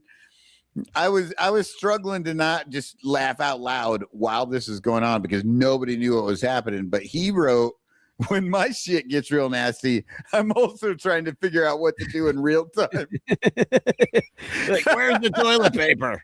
And it's one of the funniest things I've seen in the chat in years. Like, I was, oh, God damn, that was fucking funny. Andy asks if he could Zell me. Yes, you can. I think you have my Zell because I got tickets for Andy. He's coming into town soon. So we're going to go hang out next Monday, watch the Dodgers and the Cubs. By the way, 69 viewers on right now. It's official. We have reached Nirvana. So Todd, I got you in there and I shuffled the deck. I shuffled it 12 times for John Baker. Okay. Actually, I think somebody else just came in as well. Son of Hotspot said that they just jumped in. Yep. If that's Chad, then he's in, as well. So you get 6 spots. So I'll put Chad. Yeah, you know what? I love this right now. Like, this is real time. We're fucking doing something here. You don't get this anywhere else. And I will say this too. This morning, the first thing I did was practice. I practiced the show that I wrote. And so just so you know, it's like, this is really happening. Like, we're doing this for something that's really that I'm going to work my ass off on. And I'm putting a bunch of people together. We're all moving in the same direction. And like, I could not be more, I feel so supported right now by everybody that's like going on this train with me. I appreciate you allowing me to, lead this charge and put together the many loves of my life, the music and the theater that I work with, and the very talented people I work with all the time, including yourself, Michael, and all the very funny, wonderful ranters that we get to hang out with all the time, especially Cubs caroling, Ranter Fest, all the things that we've been doing, and and just that you trust me with this moment as well. Well, Danny, real quick, since we're on this topic, why don't you explain the Mike Waller matching situation? Yeah, well, that dude's like freaking helping out so much. Not only is he a huge supporter of the arts in general, because he's always been involved in the theater. He's got family members involved in the theater, but he's super supportive of Trapdoor Theater and he's super supportive of the game. So he offered that any money that we raise tonight, he will match up to $5,000. So that's an incredible gift. And I couldn't, I'm I'm literally left speechless by that kind of generosity. That's honestly, that's amazing to hear from any of the ranters for doing this. I cannot do that, but I will be just like if I faced a major league pitcher. I'm gonna put in I'll put in $1,000 towards that donation. So we need dude. We need four You more. paid for one actor. You paid for one actor. We need 4 more strikeouts, people, to unlock the Mike Waller $5,000. Yeah, and well, we're getting there because we're at 22.15 on the auction. We're on the fun 22.15 on the auction, which ends in 16 minutes. The GoFundMe's up to $750 right now. Thank you to Megan Baker, who sent $500. Oh my God. Hopefully she meant to do that because there's 2 transactions. So I don't know. I'll talk to her. She's like, I'm going to give you $250. And then she hit it twice. Yeah. David Baker, John's dad, Will's dad, he put in $100. Corey Finneran, Anonymous is in for $40. Thank you, Anonymous, whoever you are. But, so we are getting up there as it is. So thank you to everybody. And plus we got this raffle, which I haven't even counted yet, which, couple hundo maybe. But let's give away. What are we going to do? The Ball Hawk Dave. Now everybody's in. William's in. Everybody's in. Okay. Chad's in. And we are 94.6% away from the goal. You only set a $2,500 goal for this auction. 94.6. That's 5%. Like, I guarantee we have 15 minutes? We can get there. I'm feeling good about it. So somebody's drunk enough to keep bidding. And that doesn't count the other donations coming from outside. That's just for the auction. Yeah, and there's way more people too. I got to also shout out, as long as we're stopping shouting people out, as John Pincus, who is also committed to donating quite a large amount, and he is also a huge supporter of Trapdoor Theater. So this is the community we built. I saw that like back in the chat, Matt Cameron also said something about this community, and I totally agree with that sentiment. It's like, it's rare that people get to be a part of something like this. And I just, thanks for trusting me with kind of helming this sucker because, I have imposter syndrome like everybody else. And I'm like, this is crazy. Are we really going to do a musical I wrote and it's going to cost $60,000 and I'm going to raise the money somehow by entertaining people enough that they'll want to give freely of their own hard-earned dough. I mean, I couldn't be more thankful. Yes. And, Danny, this is actually going to happen. And it's going to happen not because people are that goddamn generous. I mean, partially because of that, but it's because you have actually worked on this. Like, you didn't come up with this last week. No, I've been working on years, this for years and putting a lot of fucking effort into it. And I think the community understands that you are putting effort into it and you are getting to a point that, like, it shit or get up the pot. You're right. You're right there. Yeah. Like, the only obstacle is literally money. Yeah. And it's true. Because you've got theaters already booked. You've got actors ready to go. You've got musicians ready to play. All of this stuff takes a ton of effort, which you've already put in. And so now at this point, it's like, money? Now it's a sunk cost. Yeah. Now, and I'm not going to downplay the money. Yeah. Like, the money is probably the biggest thing. That's why it's the last thing that we're trying to, you're trying to get going here. But that's the one thing that schlubs like me might be able to offer. You know what I mean? Like, I can't get up on that stage. And I thank you, man. And I really appreciate that. And the other thing I want to say is that, kind of the economics of it, that $1,000, that's going to pay for an actor. actors work quite cheaply. They do it for the love of the craft as well.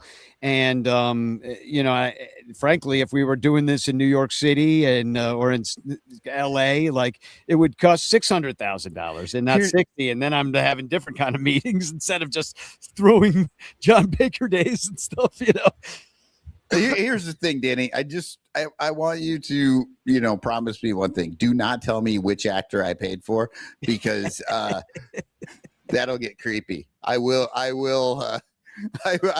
stand a little too close to that actor. I own you. You're mine. All right. So I'm going to pick a winner. Somebody's going to win. This is for the Ball Hawk Dave jewelry. Just to remind everybody of what we started to do about 25 minutes ago. Oh, my God. And it's Corey Furlong again. Didn't he run the table one time before? Again? Well, yeah, he hasn't won tonight, though, has he? Well, first of all, he bought more raffle tickets. No, he did. He won the Dominic Galoro. And he won Dominic Galoro. He won Ball Hawk Dave. And I think he won Ball Hawk Dave before. Yeah. Like at a event. I think Corey, you know what it is? He's drunk and he's generous with his raffle ticket buying. Corey says to re-roll. Okay. All right. We'll do that for you. Re-rolling it. Okay. This is fun. We should just do this instead of a Cubs show. And the winner is Matt S. Now, that seems like he already won too. That's the second time around. All right. We're re-rolling. We at least need one new winner. S. Yeah. You just got fucked out of some jewelry. Oh my God, Corey's gonna win again. Todd, okay, finally. Todd, congratulations. You won the ball. That took a moment, but Todd, you won that one. Let me put your name. Congratulations, Todd. 10 more minutes in the auction, by the way. 10 minutes left. Yeah, and we should promote Ball Hawk Day. When you're at the game, go out to what is it? Waveland and no, it's and Kenmore, yeah. Waveland and Kenmore. I always forget Kenmore. I never remember that name. But he's out there and he's selling balls that he got that were hit out of the stadium, and then he cuts some of them up and makes them into, usually the opposing teams. Home runs, those are the ones he cuts up. If you go to the ballhawk.net Etsy store, you can see all this stuff. Yeah. Yeah, and he even has the balls that he cut it out of.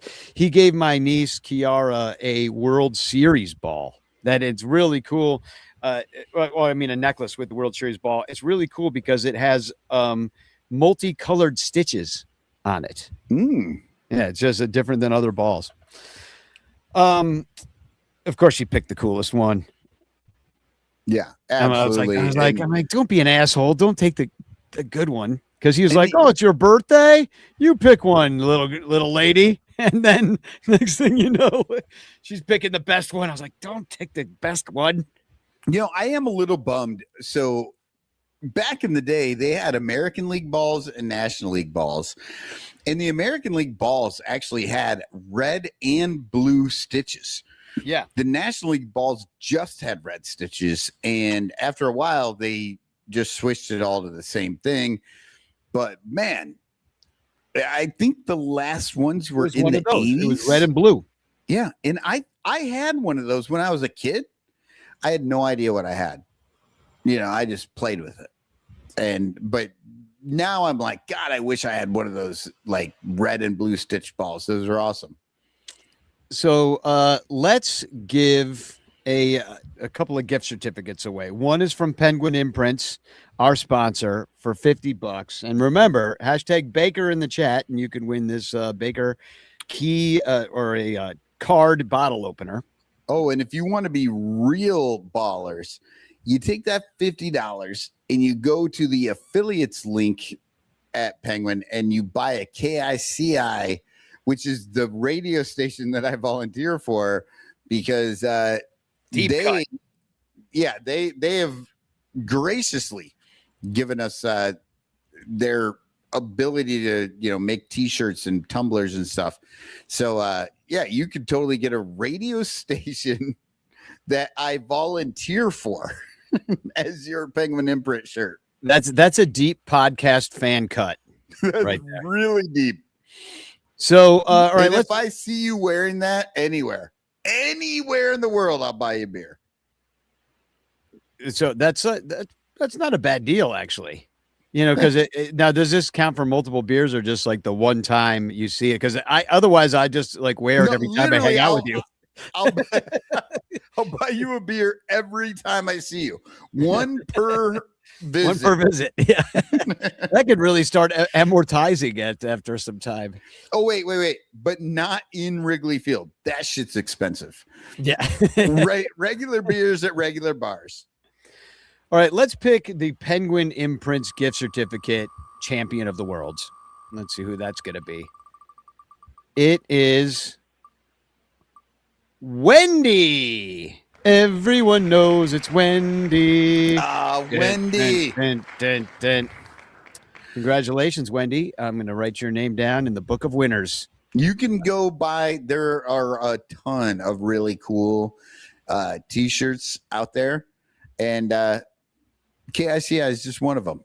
But if you ever want a beer from me, you got to buy one of those. We also have a gift certificate from In the Clutch Shirts. That's Billy DeVore's company, and they've got a lot of great stuff. Some of it, which was our ideas, like it's 120 somewhere, or what else do we do? We didn't do the cups one, right? They made all the Ranter Fest shirts. Anyway, let's give this away. I feel like Wellington Castillo at the end of the John Baker game trying to catch a foul ball at this point of the broadcast. You know what I mean? He missed the ball. And the winner of the In the Clutch shirts is Chad. Congratulations, Chad. Nice. Congratulations, Chad. I'll be contacting all the winners tomorrow. I will say, when you were playing the song and you were showing the game, and like I was wondering what was going through John's brain. Well, he's fucking putting balls in the opposite like batter's box, and then Wellington Castillo doesn't catch that ball. Like, yeah. Can you imagine what's going through his head at that moment? Like, what the fuck? All right, we are up to 2375. Everybody, nice work. Cubs earns got 5 bits, 260.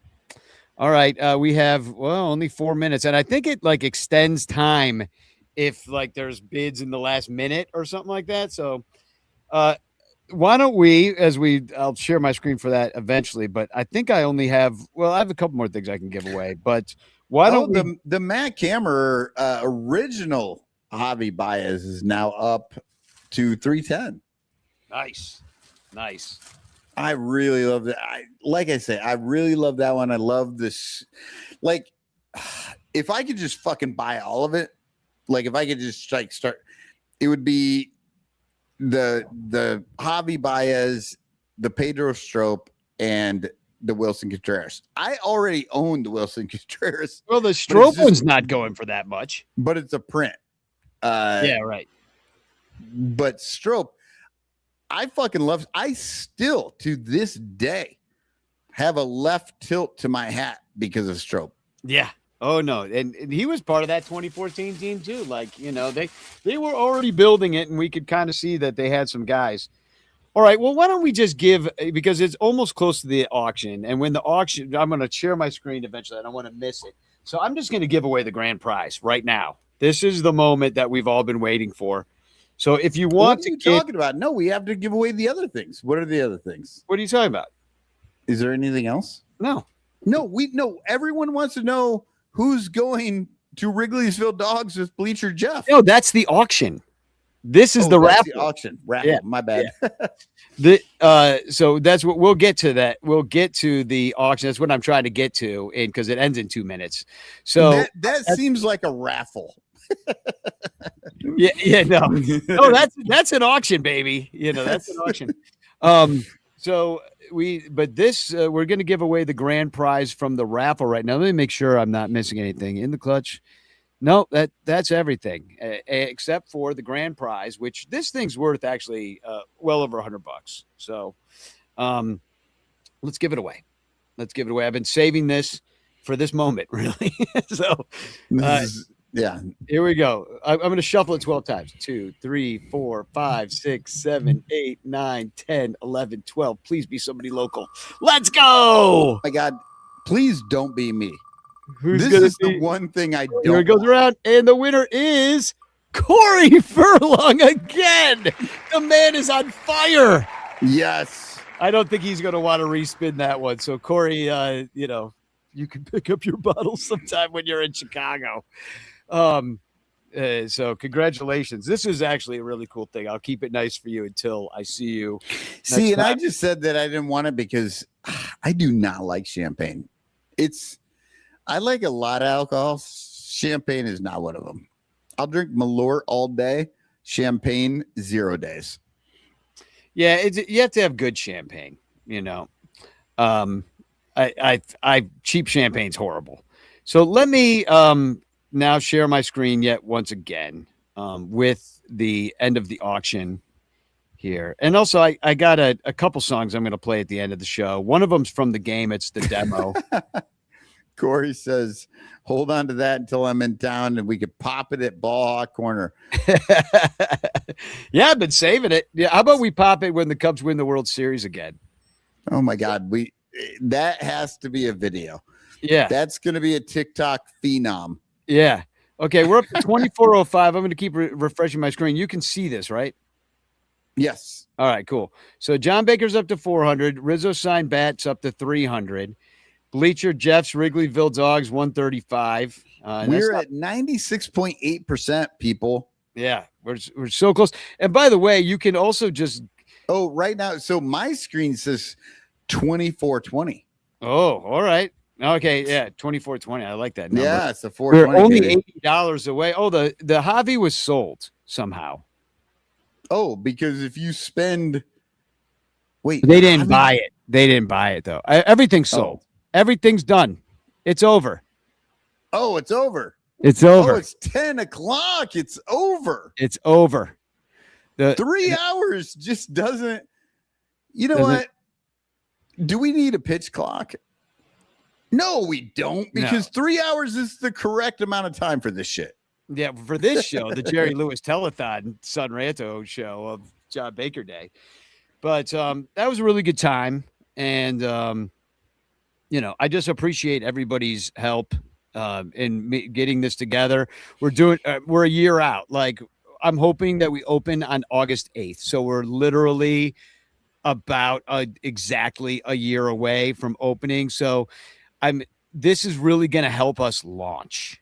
And that's the key here. It's like, we need to start buying shit. We need to start paying people and figuring out how we're going to spend the money on the set and who to hire and, the costumes. And so we're trying to uncover we're trying to do this in the best possible way with all the best ideas, throw everything behind it that we can to really make this a special experience, not just for the actors and the audience, but really for the city of Chicago, because it's a baseball musical and there's not a lot of those. There's a couple, but I think you'll recognize a lot of the themes that we talk about on this show and that I believe in as a person in this piece. In the last baseball musical that I remember in any way, I believe it was about the Yankees. It was very reverent. And we don't need that kind of shit. We need to find out what these fucking owners are doing. Will Baker, by the way, just wrote in, if it's not too late, I'd like to donate a 1-hour music lesson best suited for a low brass player to the auction. But it is too late for the auction. We can't get him in the auction, but we need to work with them, and then we'll figure out something like that, because David Elliott is like a band director. Yeah. Maybe he wants to take it. Maybe somebody could donate an hour of Will Baker's time to David Elliott's band, and he could do maybe like a Zoom call with the band or something. I think that would be awesome, because one thing kids in bands don't get is a lot of like professional musicians telling them that, like, yeah, this is a thing you can just keep doing without being a rock star. You know what I mean? Oh yeah, no, and there's all sorts of way. I mean, it's tough to get to the level that Will gets to. Yeah, I mean, yeah, but Will there's not is a lot of jobs. literally at like major leagues level, but people need to see that it's possible when it's not exactly what we see in pop culture. Corey Furlong said, I might have messed up the Bleacher Jeff auction. I don't know what that means, but that wouldn't surprise me if Bleacher Jeff's auction got messed up. So we'll deal with that at another a future date, maybe tomorrow. We got time on that one, I think. So, we'll deal. But anyway, thank you. I mean, I'll look at the fundraiser one more time. Right now, the Trapdoor fundraiser's at $750 and that, this is going to continue on. If you see that little QR code at the top right of your screen, if you're able to click on that, that's where you just give cash, and that cash goes straight to Trapdoor. That, by the way, is a tax-deductible donation, because they are a non-for-profit. So none of this money is going to me. It's all going to them because they're producing it. So that's how this is how this works. I have to ask them for the money to buy cool shit for the show. Which means that as much as we trust Danny, there is somebody over there going, well, yeah, well, they're watching the budget because, Yeah. 60 grand. I mean, frankly, that's like, this is going to be the $60,000 version of this show. You know what I mean? Like, there is $1 million version of the show that I'd love to do, sometime if I had the budget, the resources. But we're going to do the $60,000 version. But that's, I think, keep it simple and let the art speak for itself. Just, that's kind of the theme of the night in a way. And if we're lucky, you get it out there. That's what this is all about.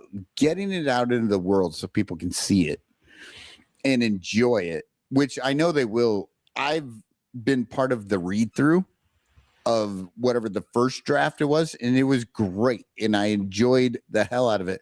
So like getting that out in front of people is going to be great. And if, the lottery hits that day, somebody wants to take that bigger, and that would be amazing. Yeah. I mean, at some point, you're going to get, there's a lot of steps to go to, but when it starts to happen, it happens real quick. And so if, but we're going to do our best to get it to this next beautiful stage. And as I said, any help that you guys have been giving me in getting this going. I know I've done a couple of fundraisers on this. Dominic says, if anyone wants a custom baseball, let me know. We'll donate proceeds in the musical. Thank you, Dominic. That is like, awesome. People like Dominic, people like Corey. I'm actually going to see Corey's son at Metro and Hot Mulligan. Ooh, That'd that's be the oldest person in there. That's a tough ticket to get. I was lucky enough that Corey invited me to go see Hot Mulligan here in Iowa City, and that place was fucking packed. Yeah, and I saw big band all over the internet, like in Reddit and all sorts of like Iowa City stuff. People trying to get those tickets, like it was sold out, and not only was it sold out, there was all sorts of people who were upset that they could not get into that show. Oh, and well, I'm going to treat my +1 with a little bit of care then. Yeah, and I have to say, it was a great show. I enjoyed the hell out of it, even though I'm an old ass man. But I think I probably should invest in some earplugs before I go down there, even though I play in a rock band. It's different when you're doing it.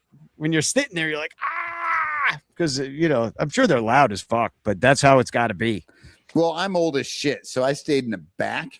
Yeah, well, no, I'll be in the back. Don't worry about that. So it was very loud, but like I was still like, I'm in the back. Like I can't be up front with these kids. The other thing we have to give. Oh, Matt is saying, Danny, read your texts. All right. And Matt said, talk to Joe Johnson. I will do a large PCA map if he can get it signed, and then you can auction that off. So this is just like a group freaking effort right now of like, and Matt, I wanted, speaking of, Matt working on the show, it's like, I was talking to him about an idea I have for the poster. We have to cast the thing first to get that done the way I'm thinking about it. Maybe somebody could talk me out of it with a better idea, but I kind of want to do something that's kind of looks like, Rock and Roll High School, like the Ramones on it. It's got all the characters. You kind of know who they are, and we'll set you up for who you're going to see, kind of on the poster. Yeah. So, but in like a sort of caricaturish way. Anyway, I'm excited to work with Matt and all that stuff, and Penguin Imprints. Talked to Tom about maybe doing some stuff. Talked to Dominic as well. So this is an all hands on deck kind of situation, as it is. And the more people that I can include in it, the better it's going to be, as long as you don't fuck me up. Right. Right. It's all a collaborative thing. And, and this is a lot of us don't get this opportunity to collaborate on things like this. So jump in, because you can. You don't get this opportunity very often. We also have the obvious shirt that I'm wearing right now for sale, the John Baker Day shirt. Joe from Obvious Shirts is also going to be giving a donation based upon the number of shirts that we sold. I'm sure he's keeping track of that some way. And anyway, this is an ongoing process. We still need a lot of effort, and to get it done. Oh, there's a fly on me. I think I might have died. So you're not yet in the urn. So, yeah, well, I can't, the urn's gone now. I can't die. I got to save up for a new urn. You were hoping, you were like, the urn's gone. I'm now immortal. Yep, exactly. I just locked in vampirism. But we do have to give away the Baker. That we're going to give away this key. Why do I keep calling it a key? It is kind of a key. It's a key to liquor that you can open. It's a beer key. It's a beer key. John Baker Day beer opener that fits in your wallet from Penguin Imprints, Little Yumper, King Among Men, and I gotta share the screen to that. A lot of screen sharing. Here we go. Giveaway tool. Hashtag Baker in the chat. Oh, number 14 in there for Ernie. There's got to be more than 14 in there. We'll see. Yeah. Here we go. Who's it going to be? I bet it's going to be Corey again. Oh, and the winner is Alex. Oh, Alex. Nice. Congratulations, Alex. You know what that means? I'm going to go over to Alex's house and be like, you need to open my beer. Exactly. We only have cans. Too bad. Yeah, I guess that is the John Baker Day show. I'm going to play two songs. First, I'm going to play a song from the game, which is this is just a demo version. I'm singing on it. Got a lot of other people, including Larry Hawley. If you know Larry Hawley, he's singing on this. A lot of people from Trapdoor Theater playing roles they wouldn't normally play, but I need to get this out because I was trying to get a grant that I did not get. But this is the opening number of the show, and I'll preface it that way. It's called Baseball is a Business. It's kind of like tradition from Fiddler on the Roof. When you meet all the characters, it's kind of like that, it's kind of that kind of song. And then the last thing I'll leave us with is the original Night the Backup Catcher Got the Win song. With the one I wrote the next morning, hungover. We will have all three versions. All three versions getting played tonight. So it's the one that I woke up and drunkenly wrote and put on Bleed Cubby Blue and forgot about for years until David Baker, John's dad, was like, you wrote a song about my son. And then it was all this. And then now we're here. So, music has always taken me great places. And so hopefully this one will too. But I love you all. And thanks for being a part of it. And I guess I'll say spagog. That's the word. Spagog. When I was just a little boy selling peanuts in the stands, To all the hungry, drunken, nutty, rowdy fans, when the game was over, I would always stay and collect uneaten peanuts left over in the bag. Then I'd separate the good ones that were still inside the shell. 'Cause you make a lot more money with some free peanuts to sell.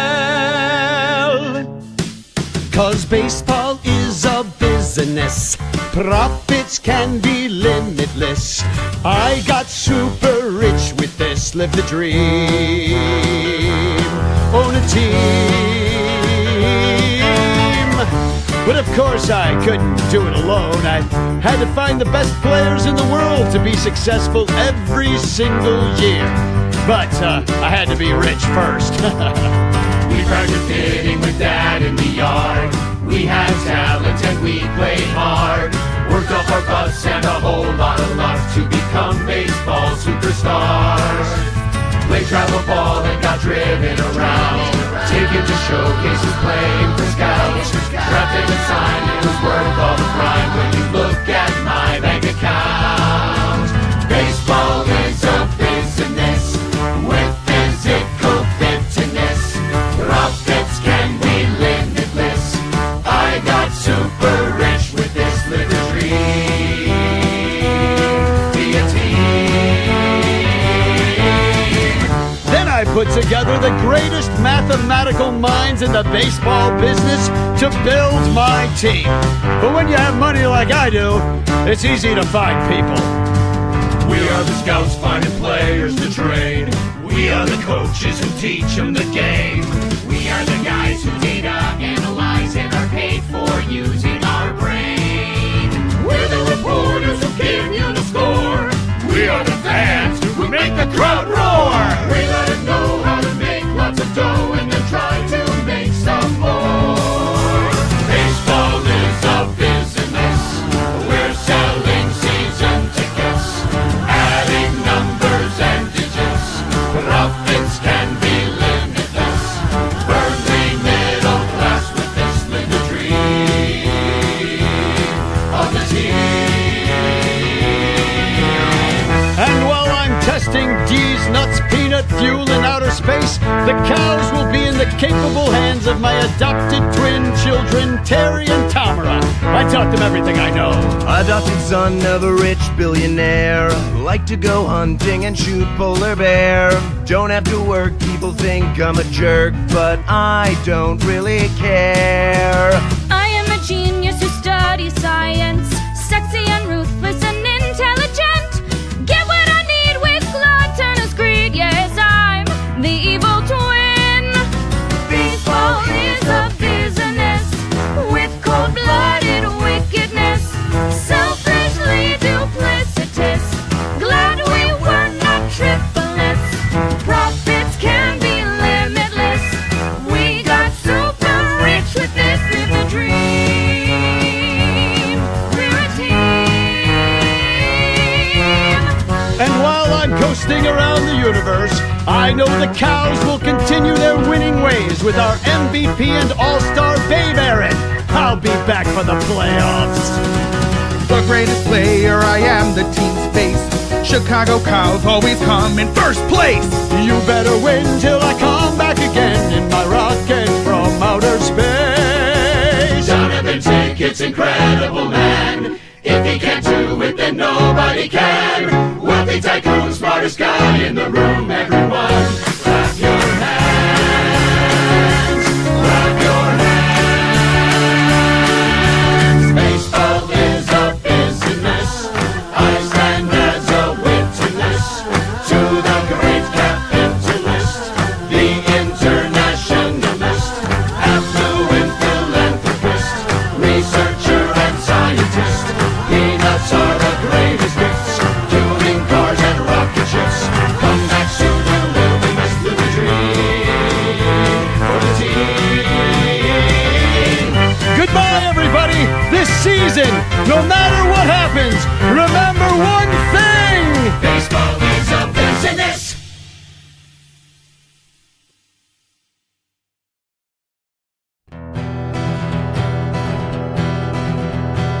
night the backup catcher got the win.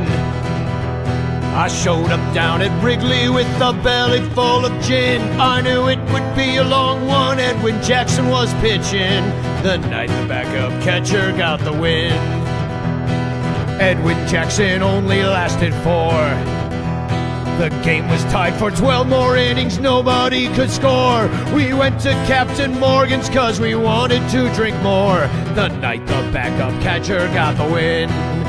It was the night the backup catcher got the win. Got the win. It was the night the backup catcher got the win. Got the win. Sat in the upper deck with 3 of my best friends. The night the backup catcher got the win.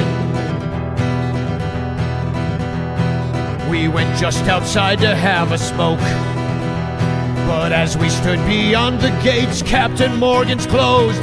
We got left outside and we couldn't get back in. The night the backup catcher got the win. 3 sheets to the wind and overserved. We couldn't get back to our seats in upper deck reserved, so we watched the game from the dugout on Addison. The night the backup catcher got the win. It was the night the backup catcher got the win. Got the win. It was the night the backup catcher got the win. Got the win. Got sick outside of Wrigley from mixing beer and gin. The night the backup catcher got the win. John Baker finally won it in 16 with the most exciting sac fly this baseball fan has seen. But I sort of missed it, I was drunk as Charlie Sheen. The night the backup catcher got the win. It was the night the backup catcher got the win. Got the win. It was the night the backup catcher got the win. Got the win. Well, they threatened us with handcuffs when we tried to sneak back in. The night the backup catcher got the win. Got the win. It was the night the backup catcher got the win. Got the win. It was the night the backup catcher got the win.